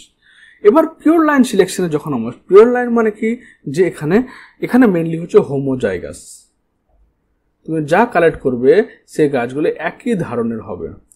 এখানে মিক্সড, মনে হয় মাস কালেকশন মানে হচ্ছে মিক্সড ক্যারেক্টার থাকবে, কিন্তু এখানে হয়তো হোমোজাইগাস, যেমন হয়তো টিটি থাকবে বা হয়তো বা টিটি থাকবে, কিন্তু এখানে টিটি বৈশিষ্ট্যযুক্ত গাছ থাকবে না, বুঝতে পারলে, হোমোজাইগাস। হয়তো একটা জমিতে তোমার অনেকগুলো গাছ রয়েছে, সেই গাছগুলোর মধ্যে শুধুমাত্র তুমি চাইছো যে যেগুলো বেটে ধরনের গাছ রয়েছে কিন্তু শাখা প্রশাখা অনেক বেশি রয়েছে, সেই গাছগুলো কালেক্ট করবে। সে না ছোট গাছ কালেক্ট করবে না লম্বা গাছ কালেক্ট করবে, শুধুমাত্র ওই বৈশিষ্ট্যযুক্ত গাছ, অর্থাৎ তোমার একই বৈশিষ্ট্যের গাছগুলোকে কালেক্ট করে তুমি কাল্টিভেশন করবে। এবছর কি করতে হবে, ওখানে যেমন 200 থেকে 2000টা, এখানে 200 থেকে 3000টা প্ল্যান্টকে তুমি প্রথমে সিলেক্ট করলে, সুপেরিয়র ফেনোটাইপযুক্ত, মানে উন্নত গুণযুক্ত 200 থেকে 3000টা গাছকে প্রথমবার তুমি সিলেক্ট করলে। মিক্সড ক্যারেক্টার, যে গাছ আকাঙ্ক্ষিত বৈশিষ্ট্য যেমন তোমার উচ্চ ফলনশীলতা, রোগ প্রতিরোধ ক্ষমতা দেখা যায়, যাদের চিহ্নিত করে সে গাছগুলো থেকে বীজ সংগ্রহ করা হয়। এরপর সেকেন্ড ইয়ারে কি করলে, individual plants progenies are grown, undesirable progenies are rejected. তোমার যে বৈশিষ্ট্য তুমি নিচ্ছ, ধরো না তুমি একটা বৈশিষ্ট্য নিয়ে যে গাছগুলোর মধ্যে অনুন্নত বৈশিষ্ট্য লক্ষ্য করা যাচ্ছে তাদেরকে বর্জন করে শুধুমাত্র যেগুলোতে কাঙ্ক্ষিত বৈশিষ্ট্য রয়েছে শুধুমাত্র সেগুলোকে তুমি চাষ করলে কতগুলো ব্লকে। থার্ড ইয়ারে এসে selected progeny are planted in preliminary year trial and inferior ones are rejected. তাহলে যেগুলো অনুন্নত বৈশিষ্ট্যযুক্ত সেগুলোকে রিজেক্ট করলে এবং যেগুলো উন্নত বৈশিষ্ট্যযুক্ত সেগুলোকে তুমি আবার ট্রায়াল করলে, এবং 6 বছর পর্যন্ত তুমি এভাবে চাষ করতে থাকলে। মাল্টি লোকেশন ইয়েল্ড মানে বিভিন্ন জায়গায় তুমি চাষ করলে। তারপর সুইটেবল চেকস আর কন্ডাক্টেড, যেগুলো গাছ উন্নত বৈশিষ্ট্য সেগুলো তুমি চেক করছো। Disease resistance and quality test are done, কোন গাছগুলো আমার রোগ প্রতিরোধ ক্ষমতা যুক্ত হচ্ছে, কোনগুলো কোয়ালিটি ভালো হচ্ছে সেটাকে ডান করলেন। এরপর তোমার 7 ইয়ারে এসে কি হল, progeny are superior to check variety is released as a new variety and multiplication begins আর ডিস্ট্রিবিউশন। এভাবে তুমি কাল্টিভেট করতে করতে যখন 7th ইয়ার আসলেন, তখন 7th ইয়ার থেকে 7th ইয়ার টু 9th ইয়ার, 7 বলছি, 7 থেকে 9 বছর মাথায়, 9 বছরের মাথায় এসে উৎকৃষ্ট মানের বীজগুলো সংগ্রহ করে নতুন ভ্যারাইটি বেশ স্বীকৃতি দেওয়া হলো, এগুলোকে উৎকৃষ্ট মানের তেল। এবার আমাদের এখানে আমরা দেখবো পার্থক্যটা কি দুটোর মধ্যে। কারণ দুটোতে আমরা 200 থেকে 2000, এখানে 300 থেকে 3000, 200 থেকে 3000 গাছ নিয়েছি, সবগুলোতে উন্নত বৈশিষ্ট্য। এখানে 7 বছর পর্যন্ত, এখানে 9 বছর পর্যন্ত আমি চাষ করেছি মোটামুটি। এ method of crop improvement in which individual plants are selected on the basis of phenotype. তাহলে আমরা এখানে যে গাছগুলোকে পছন্দ করেছি 200 থেকে 2000টা, সেগুলো সবগুলো কি ফেনোটাইপের বৈশিষ্ট্য দেখে আমরা চুজ করেছি। কোথা থেকে? একটা মিক্সড পপুলেশন থেকে। Mixed population, their seeds are bulked and use to grow next generation. তাহলে এখান থেকে আমরা উন্নত বৈশিষ্ট্যযুক্ত গাছগুলো দেখেছি, আবার নেক্সট ইয়ার চাষ করেছি, এখান থেকে আবার উন্নতগুলো নিয়ে আবার নেক্সট ইয়ার চাষ করেছি, যেটা এক্ষেত্রে করেছি আমরা। A method in which new variety is developed by selection of a single best plant progeny among traditional varieties or landrace। মানে এখানে 200 থেকে 3000টা গাছ রয়েছে, সে গাছের মধ্যে একমাত্র উন্নত ভ্যারাইটিগুলো শুধুমাত্র এখানে যেমন মিক্সড ভ্যারাইটি, এটা হচ্ছে মিক্সড ভ্যারাইটি, মানে আমার এখানে একটা অনেক প্ল্যান্ট রয়েছে, এই প্ল্যান্ট থেকে যে গাছগুলো উন্নত রয়েছে সে সবগুলোকে কালেক্ট করছে, কিন্তু এখানে কি করছে, আমি শুধুমাত্র যেগুলো উন্নত ভ্যারাইটির সেটাকেই চার্জ করছি, অনুন্নত টোটালি বাদ দিচ্ছেন। The simplest and oldest method, এটা সবচেয়ে সিম্পল, এখানে মিক্সড কালচার তো সবচেয়ে সিম্পল এবং ওল্ডেস্ট মেথড। কিন্তু first introduced by W.L. Johnson and Denmark 1903 খ্রিস্টাব্দে প্রথম এই পিওর লাইন সিলেকশন ইন্ট্রোডিউস হয়েছিল। Content mixture of pure line, অর্থাৎ সেখানে বিভিন্ন ধরনের গাছ হতে পারে, কেউ লম্বা গাছ হতে পারে, কেউ বেটে গাছ হতে পারে, কিন্তু উন্নত বৈশিষ্ট্য থাকলেই হবে। কিন্তু এখানে না, হয় তুমি লম্বা গাছ নিচ্ছ, বা হয় বেটে গাছ নিচ্ছ, বা হয়তো তোমার যে গাছে তোমার শাখা প্রশাখা বেশ সে গাছ নিচ্ছ, শুধুমাত্র একটা নির্দিষ্ট বৈশিষ্ট্যযুক্ত গাছ। কন্টেন সিঙ্গেল পিওর লাইন, মনে রাখবে এটা সিঙ্গেল। এখানে মিক্সচার মাস সিলেকশনে মিক্সড অফ ডেভেলপিং প্ল্যান্ট, কিন্তু এখানে কি সিঙ্গেল পিওর লাইন কিনেছো তুমি, হুইচ ইজ প্রয়োজনীয় হবে single individual of use both self pollination and cross pollination. এখানে তোমার সেলফ পলিনেশন হতে পারে এবং ক্রস পলিনেশন হতে পারে, কিন্তু এর ক্ষেত্রে শুধুমাত্র সেলফ পলিনেশন হবে। এটা সবচেয়ে ইম্পর্টেন্ট পয়েন্ট। এটা এই সমস্ত গাছগুলোর ক্ষেত্রে তোমাকে সেলফ পলিনেশন হতে হবে, কারণ ক্রস পলিনেশন ক্ষেত্রে হলেই বাইরে থেকে বৈশিষ্ট্য এসে মিক্সড হতে পারে। ওই জন্য এই সমস্ত গাছগুলোর ক্ষেত্রে must be self pollinated plant, self, যাতে বাইরের বৈশিষ্ট্য এসে না মিশতে পারে। কিন্তু এই মিক্সড প্ল্যান্টের মধ্যে সেলফ অ্যান্ড ক্রস দুটোই হবে, সেলফ অ্যান্ড ক্রস পলিনেশন দুটো এখানে হবে। Contents a wide range of adaptation, যেহেতু ক্রস পলিনেশন ঘটছে অ্যাডাপ্টেশন রেটটা অনেক বেশি, কিন্তু এখানে few adaptation and less stability. যেহেতু সেলফ পলিনেশন, বাইরের বৈশিষ্ট্য মিশছে না, তাই কি হচ্ছে এরা অ্যাডাপ্টেশন রেটটা কম হবে। এবং এই সমস্ত গাছগুলোকে যখন আমরা মাঠের মধ্যে ট্রায়াল করব, তখন তো আর সেলফ পলিনেশন ঘটবে, সেখানে ক্রস পলিনেশনও ঘটবে। বলে এই সমস্ত প্ল্যান্টগুলো যখন মাঠে লাগাবো, আমি চাষ করব, তখন এর যে হাইব্রিড ফিগার বা যে উন্নত বৈশিষ্ট্য, সেটা খুব অল্প সময়ের মধ্যে আবার নষ্ট হয়ে যায়। কেন? সেলফ পলিনেশন হওয়ার জন্য। হ্যাজ লেস ইউনিফর্ম ক্যারেক্টার, এখানে মিক্সড ক্যারেক্টার, বিভিন্ন ধরনের ক্যারেক্টার রয়েছে, কিন্তু এখানে হচ্ছে কি হাইলি ইউনিফর্ম ক্যারেক্টার। হয়তো লম্বা গাছ তো শুধু লম্বা গাছেরই বৈশিষ্ট্য রয়েছে, হয়তো কিছু বেটে গাছ তো বেটে গাছেরই বৈশিষ্ট্য রয়েছে। The seeds are difficult to identify in seed clarification program, অর্থাৎ কোন গাছের লম্বা সিড আর কোন গাছের বেটে সিড এগুলো আলাদা করা যাবে না। যেহেতু এখানে লম্বা বেটে সব গাছই চাষ করা হচ্ছে, শুধুমাত্র উন্নত ভ্যারাইটি হলেই হলো। কিন্তু এখানে কি হয় শুধু লম্বা গাছ, না হয় শুধু বেটে গাছ চাষ করা হচ্ছে, তাই এদের যে সিডগুলো হবে সেগুলো আমরা আগে থেকেই জানবো এটা কোন গাছের সিড, লম্বা গাছের সিড না বেটে গাছের সিড। ওই জন্য ওকে পিওর লাইন সিলেকশন বলা। এটা সবসময় কি হবে, হোমোজাইগোসিটি দেখাবে, হোমোজাইগোসিটি দেখাবে। কিন্তু এর কি হচ্ছে, এটা হোমোজাইগোসিটি হতে পারে, আবার হেটেরোজাইগোসিটি হতে পারে। ক্লিয়ার? তাহলে এখানে সেলফ পলিনেশন, হোমোজাইগোসিটি এবং সিঙ্গেল ফেনোটাইপিক ক্যারেক্টার। এখানে কি সেলফ পলিনেশন, ক্রস পলিনেশন, হোমোজাইগোসিটি বা হেটেরোজাইগোসিটি হতে পারে, এবং এটা হচ্ছে কি মিক্সড পপুলেশন চাষ। পরীক্ষায় এখান থেকে কোয়েশ্চেন হয়। এরপর হচ্ছে ক্লোনাল সিলেকশন। ক্লোনাল বুঝতেই পারছো, ক্লোনাল মানে কি, যেগুলো বিশেষ করে তোমার হচ্ছে ক্লোন তৈরি করে, অর্থাৎ বিশেষ করে আসেক্সুয়াল রিপ্রোডাকশন যেগুলো হয়, আসেক্সুয়াল রিপ্রোডাকশন, এই আসেক্সুয়াল রিপ্রোডাকশনে তোমার কি হয়, মেনলি ক্লোন তৈরি হয়। ক্লোন মানে হচ্ছে যারা হচ্ছে প্যারেন্টাল জেনারেশনের সঙ্গে 100% same. In plant breeding it is a method where superior clones group of genetically identical plant, genetically identical কারা হচ্ছে, যাদের মধ্যে তোমার কি ঘটে না, ক্রসিং ওভার হয় না, ভ্যারিয়েশন হয় না, from a single ancestor and selected from population of the desirable trait। একটা পপুলেশন থেকে আমরা ডিজায়ারেবল ট্রেট যুক্ত উদ্ভিদগুলো পছন্দ করলাম, যেগুলো হচ্ছে ক্লোন। তাহলে ফ্লো চার্ট কি হচ্ছে, সোর্স অফ পপুলেশন, স্টার্ট একটা মিক্সড পপুলেশন রয়েছে, এবং ক্লোনালের প্রোপাগেটেড ক্রপ, যেমন পোট্যাটো টিউবার থেকে তৈরি হয়, সো এটা ক্লোন। সুগার ক্যান, আখ যেহেতু ওদের টিউবার থেকে তৈরি হচ্ছে, সুতরাং হচ্ছে কি আখ হচ্ছে একটা ক্লোনাল সিলেকশন।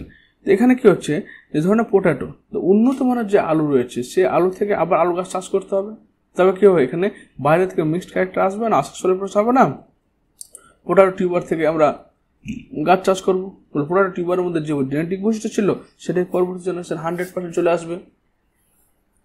ইনিশিয়াল স্ক্রিনিং মানে কি, সেই যে আলুটাকে আমি চাষ করবো, ধরে নেবো সুগার কেনটাকে চাষ করছি, সেটা high yield, disease resistant, good quality হতে হলে হবে।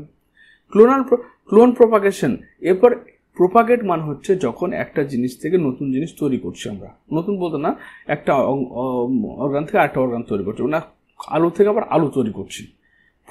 প্রোপাগেল কাদের বলা হয়, আসেক্সুয়াল রিপ্রোডাকশন, যে সমস্ত অঙ্গ থেকে আমাদের নতুন পরের জেনারেশন তৈরি হয় সেগুলোকে প্রোপাগেল বলা হয়।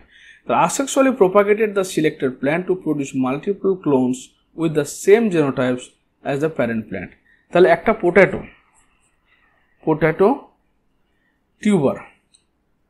টিউবার থেকে আমি সেখানে সন করলাম, তাকে বপন করে দিলাম মাটিতে, আবার পোট্যাটো তৈরি হলো। তাহলে এর মধ্যে কোনো ডিফারেন্স আসবে? এর জেনেটিক্স আর এর জেনেটিক্স 100% জেনেটিক্যালি সেম। তাহলে আমার ওখানে কি করতে হবে, যে পোট্যাটো টিউবারটাকে আমি সিলেক্ট করব সেটাকে হাই ইয়েল্ডিং হিসেবে দেখতে হবে, ডিজিজ রেজিস্ট্যান্স হিসেবে দেখতে হবে, গুড কোয়ালিটি দেখতে হবে। এই বৈশিষ্ট্যগুলো এর মধ্যে থাকলে অবশ্যই এর মধ্যে তোমার কি হবে, সেই বৈশিষ্ট্যগুলো আসবে। Evaluation of clones. Thoroughly evaluated clone is controlled or field environment to access their performance. এবার এই প্রোডাক্টটা যে হেলদি প্রোডাক্ট তৈরি করবে সেটা আমরা ফিল্ড ট্রায়ালের মাধ্যমে দেখতে পাবো, আদার্স দেখতে পাবো না। সিলেকশন অফ এলিট ক্লোনস, যে ক্লোনটা যে এখানে যে প্রোডাক্টগুলো চাষ হয় তার মধ্যে যেটা উন্নত বৈশিষ্ট্য সম্পন্ন হবে সেটাকে আমরা সিলেকশন করব। প্রোডাকশন অ্যান্ড রিলিজ, এবার উন্নত বৈশিষ্ট্য সম্পন্ন যে প্রোডাক্টটা তৈরি হলো সেটাকে আমি কী করবো, সিলেক্ট করব এবং তাকে মার্কেটিং করব এবং সেখান থেকে আবার নতুন ভ্যারাইটি তৈরি করব। আশা করে বুঝতে পেরেছো যে সিলেকশন প্রসিডিউর আমাদের ন্যাচারাল সিলেকশন, আর্টিফিশিয়াল সিলেকশনের মধ্যে একটা হচ্ছে কি মাস সিলেকশন হলো, পিওর লাইন সিলেকশন হলো, আর একটা হচ্ছে ক্লোনাল সিলেকশন হলো।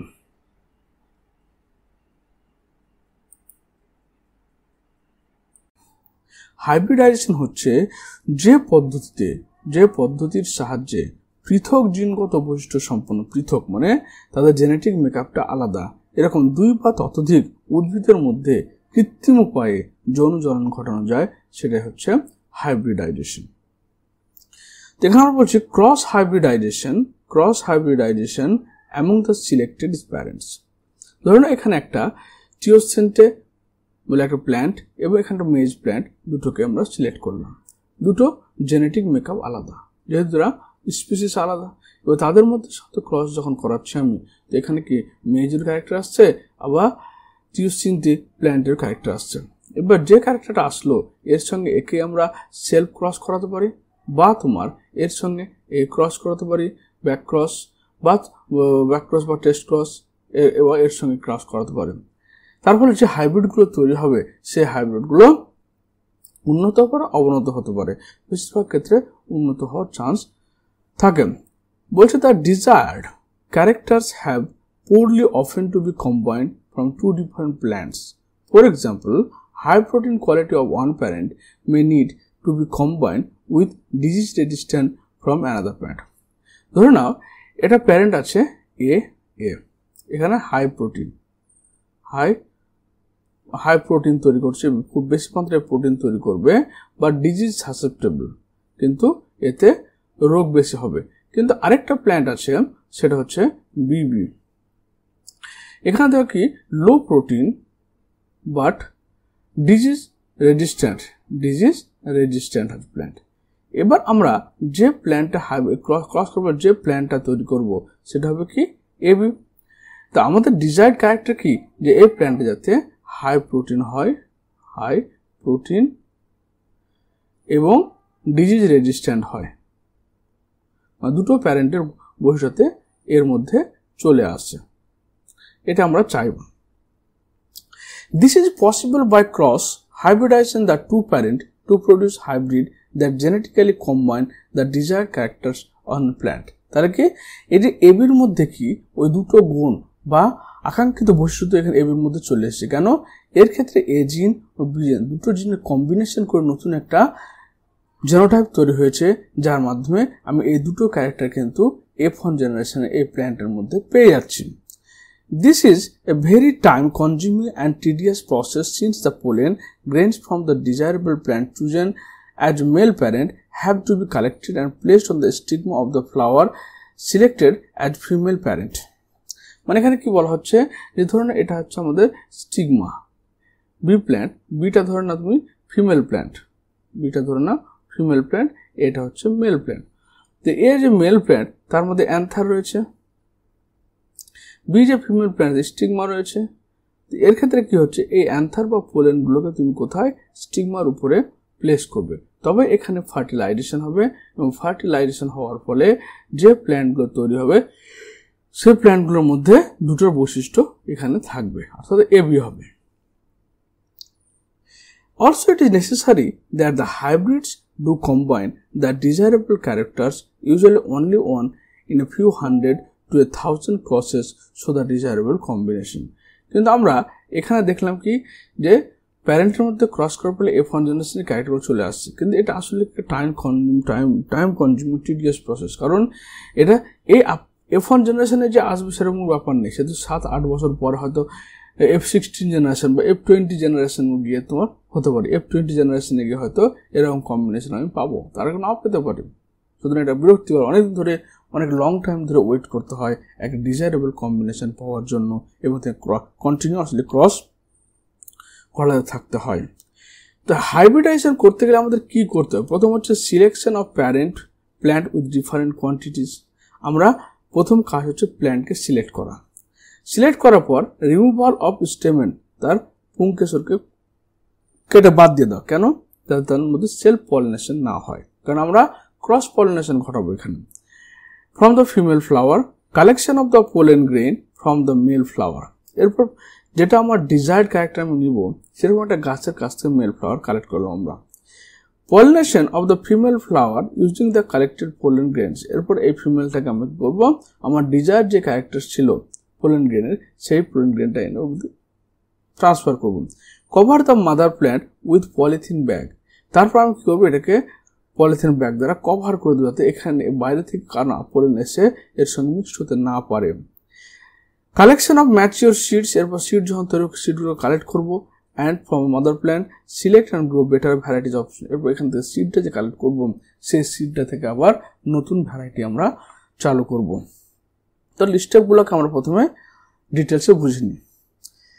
বলতে তাহলে হাইব্রিডাইজেশন মানে আমরা করলাম কি, crossing of two different desirable plants with desirable character. মানে দুটো ভিন্ন উদ্ভিদের মধ্যে যখন আমরা ক্রসিং করাবো, যাদের মধ্যে কি আমাদের ডিজায়ার্ড ক্যারেক্টারগুলো থাকবে, সেটাকে আমরা বলছি কি তোমার হাইব্রিডাইজেশন। এর জন্য প্রথমে কি করতে আমাকে প্যারেন্ট সিলেকশন করতে। এখানে দেখুন প্যারেন্ট যেমন এখানে পোর ইয়েল্ড করে, এই প্ল্যান্টের মধ্যে কি রয়েছে, এর উৎপাদন ক্ষমতা কম কিন্তু এটা ডিজিজ রেজিস্ট্যান্ট, কিন্তু রোগ প্রতিরোধ ক্ষমতা বেশি রয়েছে। আবার এই ফিমেল প্ল্যান্টটা যখন চুজ করলাম আমি, এর ইয়েল্ডিং ক্যাপাসিটি অনেক বেশি, এখানে প্রচুর উৎপাদন শক্তি রয়েছে, কিন্তু এর মধ্যে ডিজিজ আক্রান্ত খুব বেশি হয়। তাহলে এর উৎপাদন ক্ষমতা কম কিন্তু ডিজিজ রেজিস্ট্যান্ট, এর উৎপাদন ক্ষমতা বেশি কিন্তু ডিজিজ সাসেপ্টেবল। তাহলে দুটো অপোজিট ক্যারেক্টার রয়েছে। এবার আমরা চাইবো যে এমন একটা প্ল্যান্ট তৈরি করতে যে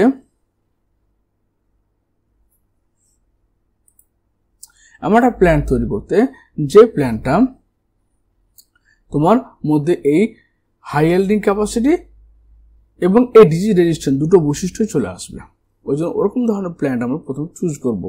তা বলছে choose parent plants with desirable trait. কোন বৈশিষ্ট্যটা আমি প্ল্যান্টের মধ্যে আনতে চাইছি, সেই বৈশিষ্ট্যযুক্ত উদ্ভিদকে আমাকে চুজ করতে হবে।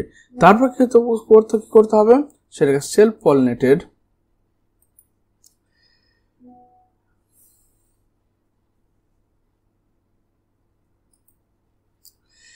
তারপর self pollinate this parents for several generation to. এরপর ওই যে প্যারেন্টটাকে আমি চুজ করলাম তাকে সেলফ পলিনেটেড করতে হবে অনেক জেনারেশন পর্যন্ত, যাতে এখানে ট্রু ব্রিডিং অর্থাৎ হোমোজাইগাস ফর্মেশন হয়। আর হোমোজাইগাস বলতে এই যে ধরনের এরা হোমোজাইগাস, এরকম কয়েকটা যাতে আসে। ইমাস্কুলেশন, এবার কি করা হলো, এই ইমাস্কুলেশন মান হচ্ছে এটা ধরনের বাইসেক্সুয়াল ফ্লাওয়ার রয়েছে, বা একটা ফিমেল একটা উদ্ভিদে বাইসেক্সুয়াল ফ্লাওয়ার রয়েছে। তো আমরা তাদের মধ্যে সেলফ পলিনেশন না হয়, কারণ সেলফ পলিনেশন হলে কি হলে আমার ডিজায়ারেবল ক্যারেক্টার অর্থাৎ এখানে যে মেল, এখানে যে পোলেনগুলো আছে আমার, এই পোলেনগুলো সেই পোলেনগুলো এখানে আমি ট্রান্সফার করব। তো এর মধ্যে কি এটা বাইসেক্সুয়াল ফ্লাওয়ার, ধরেন এটা বাইসেক্সুয়াল। এবার বাইসেক্সুয়াল যদি হয় তাহলে কি হবে, তাহলে এখানে মেল ফিমেল দুটো রয়েছে, মানে সেলফ পলিনেশন হওয়ার চান্স থাকবে। তাই মেলগুলোকে কেটে আমি প্রথমে বাদ দিয়ে দিলাম। এই বাদ দেওয়ার প্রসেসটাকে বলা হচ্ছে ইমাস্কুলেশন। ব্যাগিং, এবার ইমাস্কুলেশন হওয়ার পর সেখানে কি থাকলো, শুধুমাত্র ফিমেল পার্টটা থাকলো। এবার সেই ফিমেল পার্টটা স্টিগমাতে যাতে অন্য কোনো পোলেন আনওয়ান্টেড পোলেন এসে না মিশতে পারে, সেই জন্য কি করলাম আমি ব্যাগিং করে দিলাম।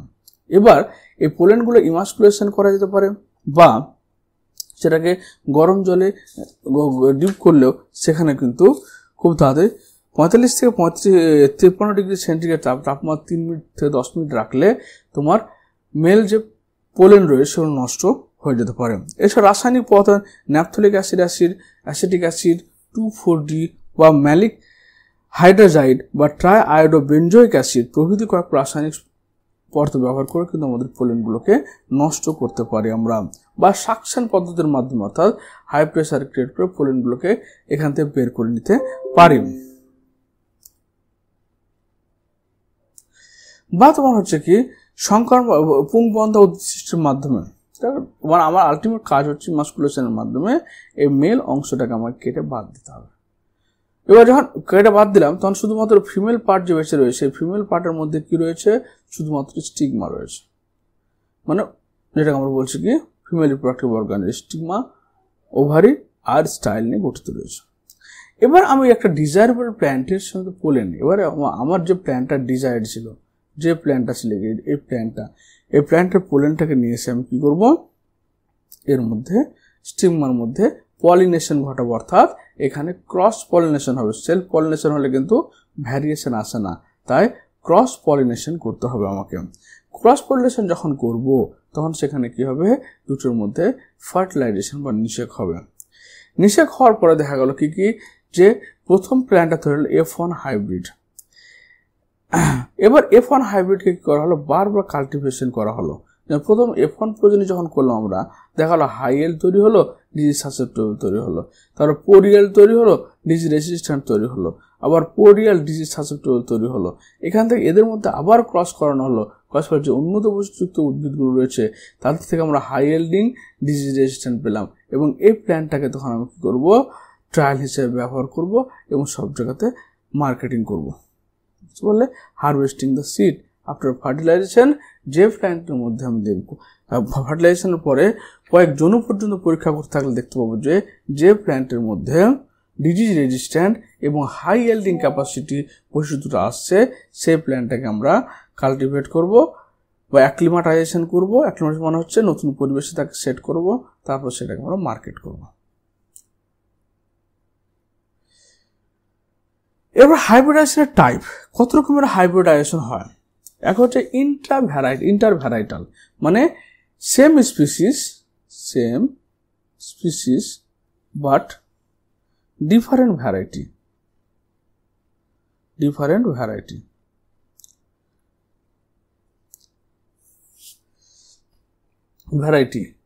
যেমন আখের ক্ষেত্রে আমরা দেখতে পাচ্ছি স্যাকারাম অফিসিনারাম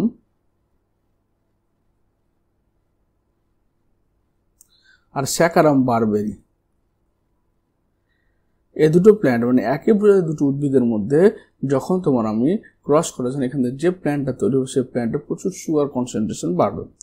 যখন ইন্টার স্পেসিফিক হচ্ছে, ইন্টার ভ্যারাইটাল মানে কি একই প্রজাতির দুটো আলাদা ভ্যারাইটির মধ্যে, ইন্টার স্পেসিফিক মানে crossing different species. Inter specific যেমন হচ্ছে কি তোমার এক্সাম্পল হলো কি দিস ইজ স্যাকারাম অফিসিনারাম, স্যাকারাম বারবেরি হচ্ছে ইন্টার স্পেসিফিক। এবার ইন্টার ভ্যারাইটালের মধ্যে যখন আমরা করছি ইন্টার ভ্যারাইটাল, তখন যেমন দুটি গম গাছ, ওকে, মানে টু স্পিসিস অফ হুইটের মধ্যে যখন ক্রস করাবো তখন সেটাকে আমরা ইন্টারভ্যারাইটাল বলবো। ইন্টার স্পেসিফিক কখন বলবো, যেমন স্যাকারাম অফিসিনারাম, স্যাকারাম বারবারি দুটো গাছের মধ্যে ক্রস করতাম, সেটা হচ্ছে ইন্টার স্পেসিফিক হাইব্রিডাইজেশন। তারপর হচ্ছে কি ইন্টারজেনেরিক মানে হচ্ছে যখন দুটি ভিন্ন গণভুক্ত অর্থাৎ ডিফারেন্ট জেনেরা, যেমন এক্সাম্পল হয়ে গেল তোমার ট্রিটিকাম অ্যাস্টিভাম গম, ট্রিটিকাম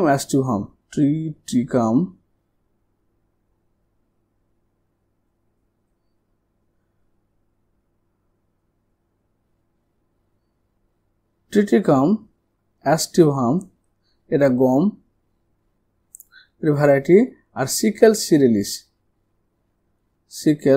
সিরেলিস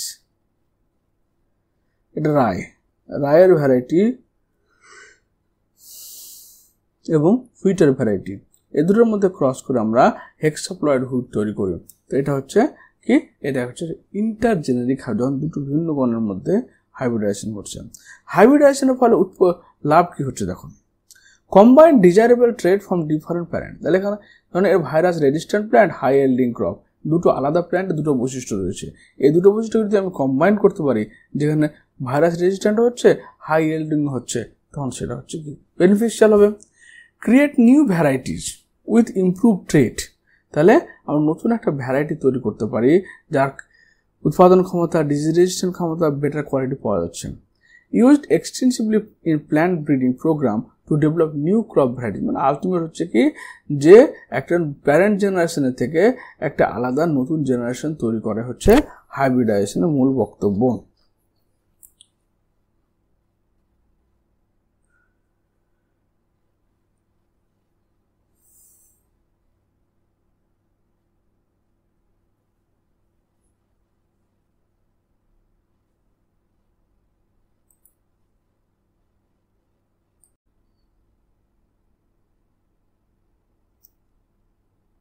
এখন হচ্ছে selection and testing of super recombinant. এবার যে রিকম্বিনেন্টগুলো, রিকম্বিনেন্ট মানে যাদের মধ্যে কম্বিনেশন ঘটাবো, যেখান থেকে আমি প্ল্যান্টগুলো পেলাম সেই প্ল্যান্টগুলো আবার নতুনভাবে আবার নতুন প্ল্যান্টের সঙ্গে কম্বিনেশন ঘটাবো, সেগুলো সিলেকশন করতে হবে, টেস্টিং করতে হবে।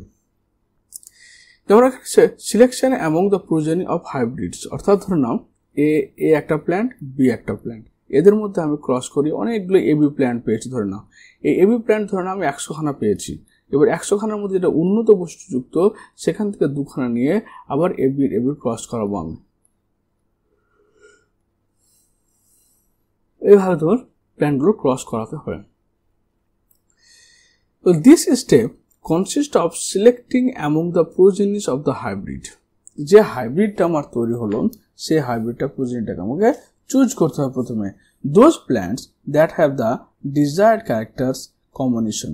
এবার আমি কাদের মধ্যে কম্বিনেশন ঘটাবো, যার মধ্যে আমার ডিজায়ার, আমি যে ক্যারেক্টারটা পাওয়ার জন্য গাছটা কম্বিনেশন করাচ্ছি, সে রোগ প্রতিরোধ ক্ষমতাযুক্ত, উন্নত ফসল উৎপাদনযুক্ত, বা তোমার হচ্ছে যে সে তার ফুড কোয়ালিটি ডেভেলপ হবে, বা সেলফ লাইফ বেশি হবে, যে ক্যারেক্টারটা আমি পেতে চাইছি সেই ক্যারেক্টারযুক্ত প্ল্যান্টগুলোকে চুজ করে তার মধ্যে কম্বিনেশন ঘটাবো। The selection process is crucial to the success of breeding objective and requires careful scientific evaluation of the progeny.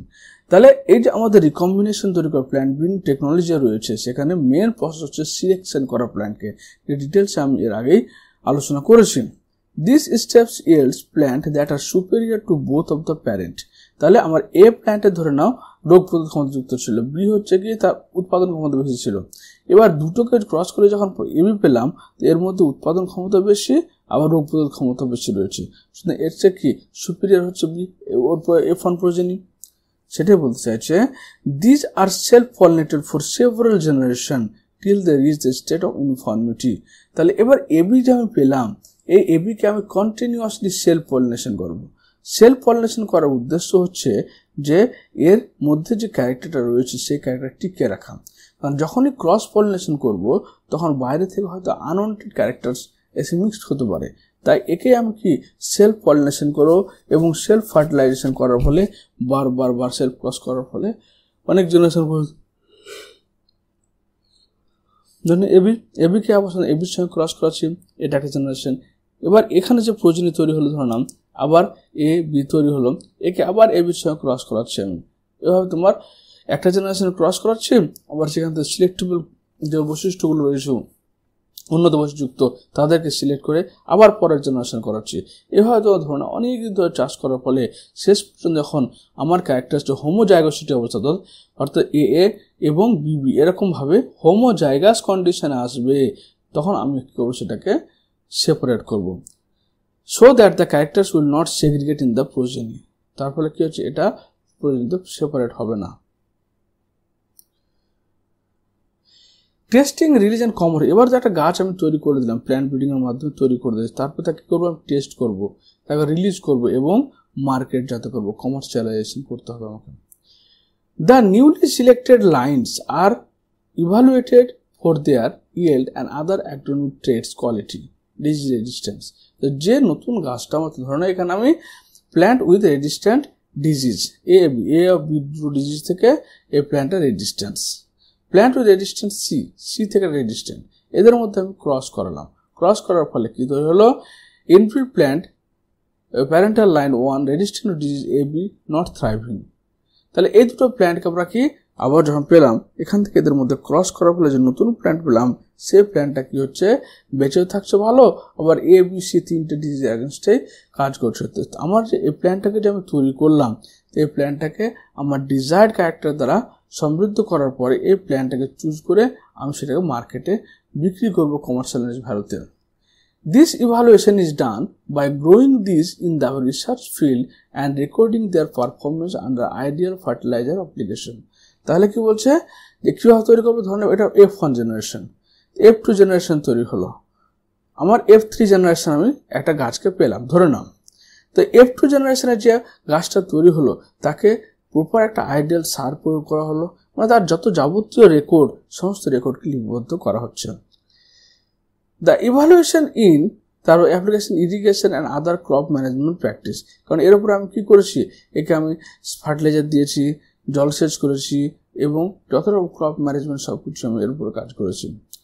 The evaluation in research field is followed by testing the materials in farmers field for at least 3 growing seasons at several locations in the country, representing all the agroclimatic zone where the crop is usually grown. তাহলে কি হলো, mainly কি করা হচ্ছে এখানে, the evaluation in research field is followed by testing material, মানে মাঠের যে জমি সেই জমিতে যে সমস্ত ম্যাটেরিয়ালগুলো রয়েছে, ম্যাটেরিয়াল বলতে এখানে যে নিউট্রিশনগুলো রয়েছে তার ভিত্তি করে এই গাছটা কীভাবে সারভাইভ করছে সেই জিনিসটাকে আমরা রেকর্ড করলাম এবং তাকে বিভিন্ন জোনে অর্থাৎ বিভিন্ন জায়গায় বিভিন্ন রকম মাটি বিভিন্ন রকম ওয়েদারিক কন্ডিশনে তাকে কাল্টিভেট করলাম এবং কাল্টিভেট করার পর কোথায় সে সবচেয়ে সুইটেবল হচ্ছে বা সে আদৌ বেঁচে থাকছে কিনা সেগুলো আমরা চেক করলাম।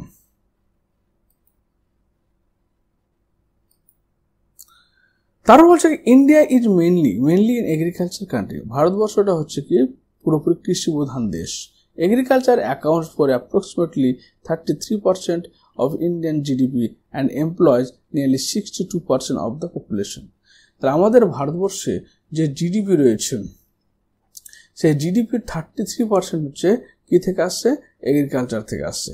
আর আমাদের ভারতবর্ষে তো মানুষ রয়েছে তার 62% মানুষ হচ্ছে কার সঙ্গে যুক্ত রয়েছে, কৃষিকাজের সঙ্গে যুক্ত রয়েছে।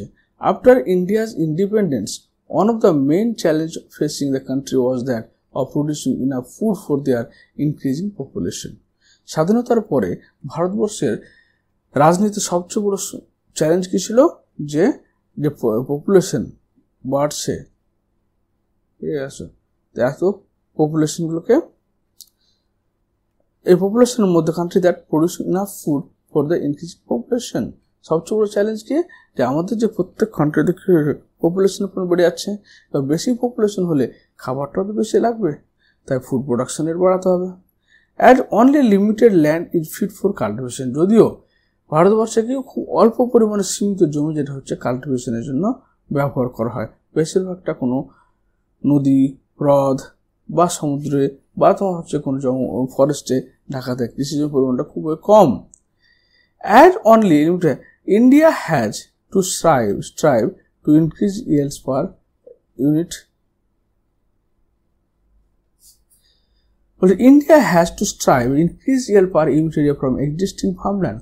এবার আমাদের ভারতবর্ষে পপুলেশন তো বেড়ে চলেছে, খাদ্য উৎপাদন করার জায়গার পরিমাণ কমে গেছে, তো অল্প জায়গাতে যাতে ভালোভাবে তোমার মানুষের খাদ্য তৈরি করতে পারা যায় সেটাই main challenge. The development of several high-yielding varieties of wheat and rice in the mid-1960s as a result of various plant breeding techniques led to a dramatic increase in food production in our country. তাহলে 1960-এর দশকের দিকে যে rice এবং হুইটের বিভিন্ন রকমের yielding varieties high yielding varieties তৈরি করার ফলে ভারতবর্ষের সঙ্গে কি খাদ্যের সংকট অনেকাংশে ঠেকানো গেছে। This phase is often refer to green revolution, এবং এই অধ্যায়টাকে আমরা গ্রিন রেভলিউশন বলি, কারণ 1911-12 খ্রিস্টাব্দে তুমি দেখো বেঙ্গল ফেমিন বলে একটা দেখতে পাবে যেখানে তোমার ওরাইটাস স্যাটাইভা তৈরি হয়নি, বেশি করে ধান চাষ হয়নি ধানের রোগের জন্য, তার ফলে কি হচ্ছে 2.5 কোটি মানুষ মারা গেছিল। তো এই সমস্ত বিপদ কাটিয়ে উঠে যখন 1960-এর দশকে কি করা হলো, গ্রিন রেভলিউশন হলো। কার আন্ডারে? ডক্টর এস স্বামীনাথন, যাকে ফাদার অফ ইন্ডিয়ান ইকোলজি বলা হয়, আর নরমান বোরলাগ, যাকে ফাদার অফ ওয়ার্ল্ড ইকোনমিক্স বলা হয়। This phase is often green revolution. তো নরমান বোরলাগ হচ্ছে গিয়ে মানে father of green revolution world wide, কিন্তু ডক্টর এস স্বামীনাথন হলো father of green revolution in India. Here some example of high yielding crop varieties, যেমন rice IR36 সোনা Swarna, wheat Sonalika কল্যাণ সোনা PB W343 SD2967, মেজ ডেকান জাহার Nabajit, pulse পুষা কোমল PGNP Vishal chickpea. Others HYVs are also available for the crop like potato, soybean and cotton. এখানে আমরা দেখেছি কি এখানে garden pitch দেখানো হয়েছে, হুইট দেখানো হয়েছে, মেজ দেখানো হয়েছে। এই সমস্ত ক্রপগুলো 1960-এর দশকে তৈরি করা হচ্ছে হাইব্রিড হিসেবে। যেমন দেখো হুইট অ্যান্ড রাইস, গম এবং চালের ক্ষেত্রে কি, ধানের ক্ষেত্রে during the period of 1960-2000 wheat production increased from 11 million tons to 75 million tons, while rice production went 35 million tons to 89.5 million tons. তাহলে 1960 খ্রিস্টাব্দে নরমান বোরলাগের নেতৃত্বে প্রথম চালু হয়েছিল গ্রিন রেভলিউশন। ওর জন্য 1970 খ্রিস্টাব্দে নোবেল প্রাইজ পেয়েছিলেন। তো এই 1960 থেকে 2000 পর্যন্ত এই প্ল্যান্ট ব্রিডিং এর মাধ্যমে তোমার হুইটের প্রোডাকশন রেট বেড়েছে 11 মিলিয়ন থেকে 75 মিলিয়ন পর্যন্ত। আবার তোমার রাইসের প্রোডাকশন বেড়েছে 35 মিলিয়ন টু 89.75 মিলিয়ন টনস, অনেকটাই বেড়ে গেছে। This was due to the development of semi dwarf varieties of wheat rice. এটা কেন সম্ভব হয়েছে? কারণ এর ফলে কি সেমি ডোয়ার্ফ ভ্যারাইটি, অর্থাৎ যেমন এই প্ল্যান্টটা অনেক বেশি লম্বা এবং অনেক বেশি লম্বা, এর শাখা প্রশাখা তুলনামূলকভাবে কম শাখা প্রশাখা রয়েছে, যার ফলে এই প্ল্যান্টটা সহজেই প্রাকৃতিক হাওয়া বা অন্য কিছু কারণে পড়ে যেতে পারে। কিন্তু এই প্ল্যান্টটা দেখা পড়ে ছোট প্ল্যান্ট, হাইব্রিড প্ল্যান্ট, তার ফলে এদের ক্রস করার ফলে কি তৈরি হয়েছে? হাই ইনপুটস হলো, হাই ইনপুটস হয়েছে এখানে, আবার এখানে লোয়ার ইনপুটস হচ্ছে।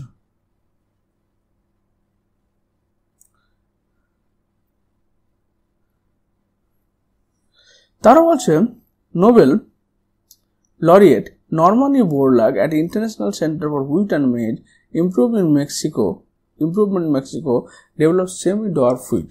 Semi-dwarf wheatটা এর মিনিংসটা হচ্ছে যখন একটা গাছ মাঝারি হাইটের হবে তখন গাছটা ঝড়ে পড়ে যাওয়ার সম্ভাবনা থাকবে না, এবং সে গাছটা আবার শাখা প্রশাখা যদি বেশি হয় তাহলে সেখানে প্রচুর পরিমাণে ফলন তৈরি হবে। Semi-dwarf rice varieties were derived from IR8, Indian Rice 8, Developed International Rice Research Institute IRRI, Philippines, Teaching Taichung, Native 1, Taiwan. The derivatives were introduced in 1966. Later, better yielding semi-dwarf varieties, Joya, Ratna were developed. তার কি হচ্ছে এখানে বলছে যে এই semi dwarf মানে কি এই লং প্ল্যান্ট থেকে মোটামুটি হাইট মাঝামাঝি হবে এবং তার এত ফলনের পরিমাণটা অনেক বেশি হবে, এরকম প্ল্যান্ট তৈরি করা হচ্ছে এই গ্রিন রেভলিউশনের প্রধান উদ্দেশ্য ছিল।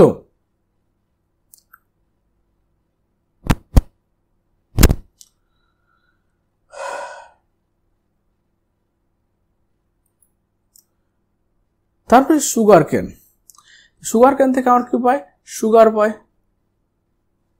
সুগার পায়। এবার স্যাক্রাম অফিসিনারাম এবং স্যাক্রাম বারবেরি বলে দুটো প্ল্যান্ট রয়েছে। এই দুটো প্ল্যান্টে কি রয়েছে তোমার, এদের সবকিছু ভালো কিন্তু সুগার ইয়েল্ডিং ক্যাপাসিটিটা খুব কম। এই জন্য Saccharum officinarum Saccharum barberi cross করার ফলে নতুন একটা সুগারের ভ্যারাইটি তৈরি হয়েছে, যে ভ্যারাইটির মাধ্যমে কি হচ্ছে ওখানে সুগারের কনসেন্ট্রেশন বেড়ে গেছে। Saccharum barberry was originally grown in North India but had poor sugar content and yield. তাহলে স্যাক্রাম বারবেরি কোথায় রয়েছে? নর্থ ইন্ডিয়াতে পাওয়া যায় এবং এটা খুব বেশি সুগার দেয় না। তারপর 2 নম্বর পয়েন্ট হচ্ছে কি tropical cane grown in South India Saccharum officinarum had thicker stem and higher sugar content but North India. তাহলে কি স্যাকারাম বারবেরিটা কি হচ্ছে, এটা নর্থ ইন্ডিয়াতে ভালোভাবে জন্মায় না। These two species were successfully crossed to get sugarcane varieties combining the desirable character qualities and high yield, thick stem, high sugar ability to grow in the sugar.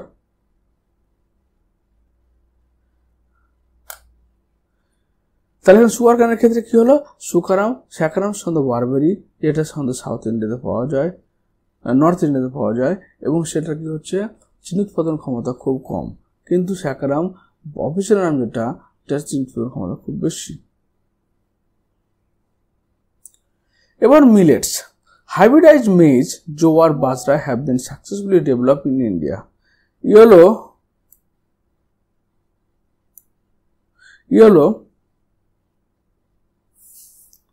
Hybrid maize, jowar and bajra have been successfully developed in India. তাহলে এই সমস্ত জিনিসগুলোকে জোয়ার, বাজরা, রাগি এই জিনিসগুলোকে আবার ইন্ডিয়াতে ভালো চাষ করা হচ্ছে। Hybrid breeding due to lead to the development of several high yielding varieties to water stress.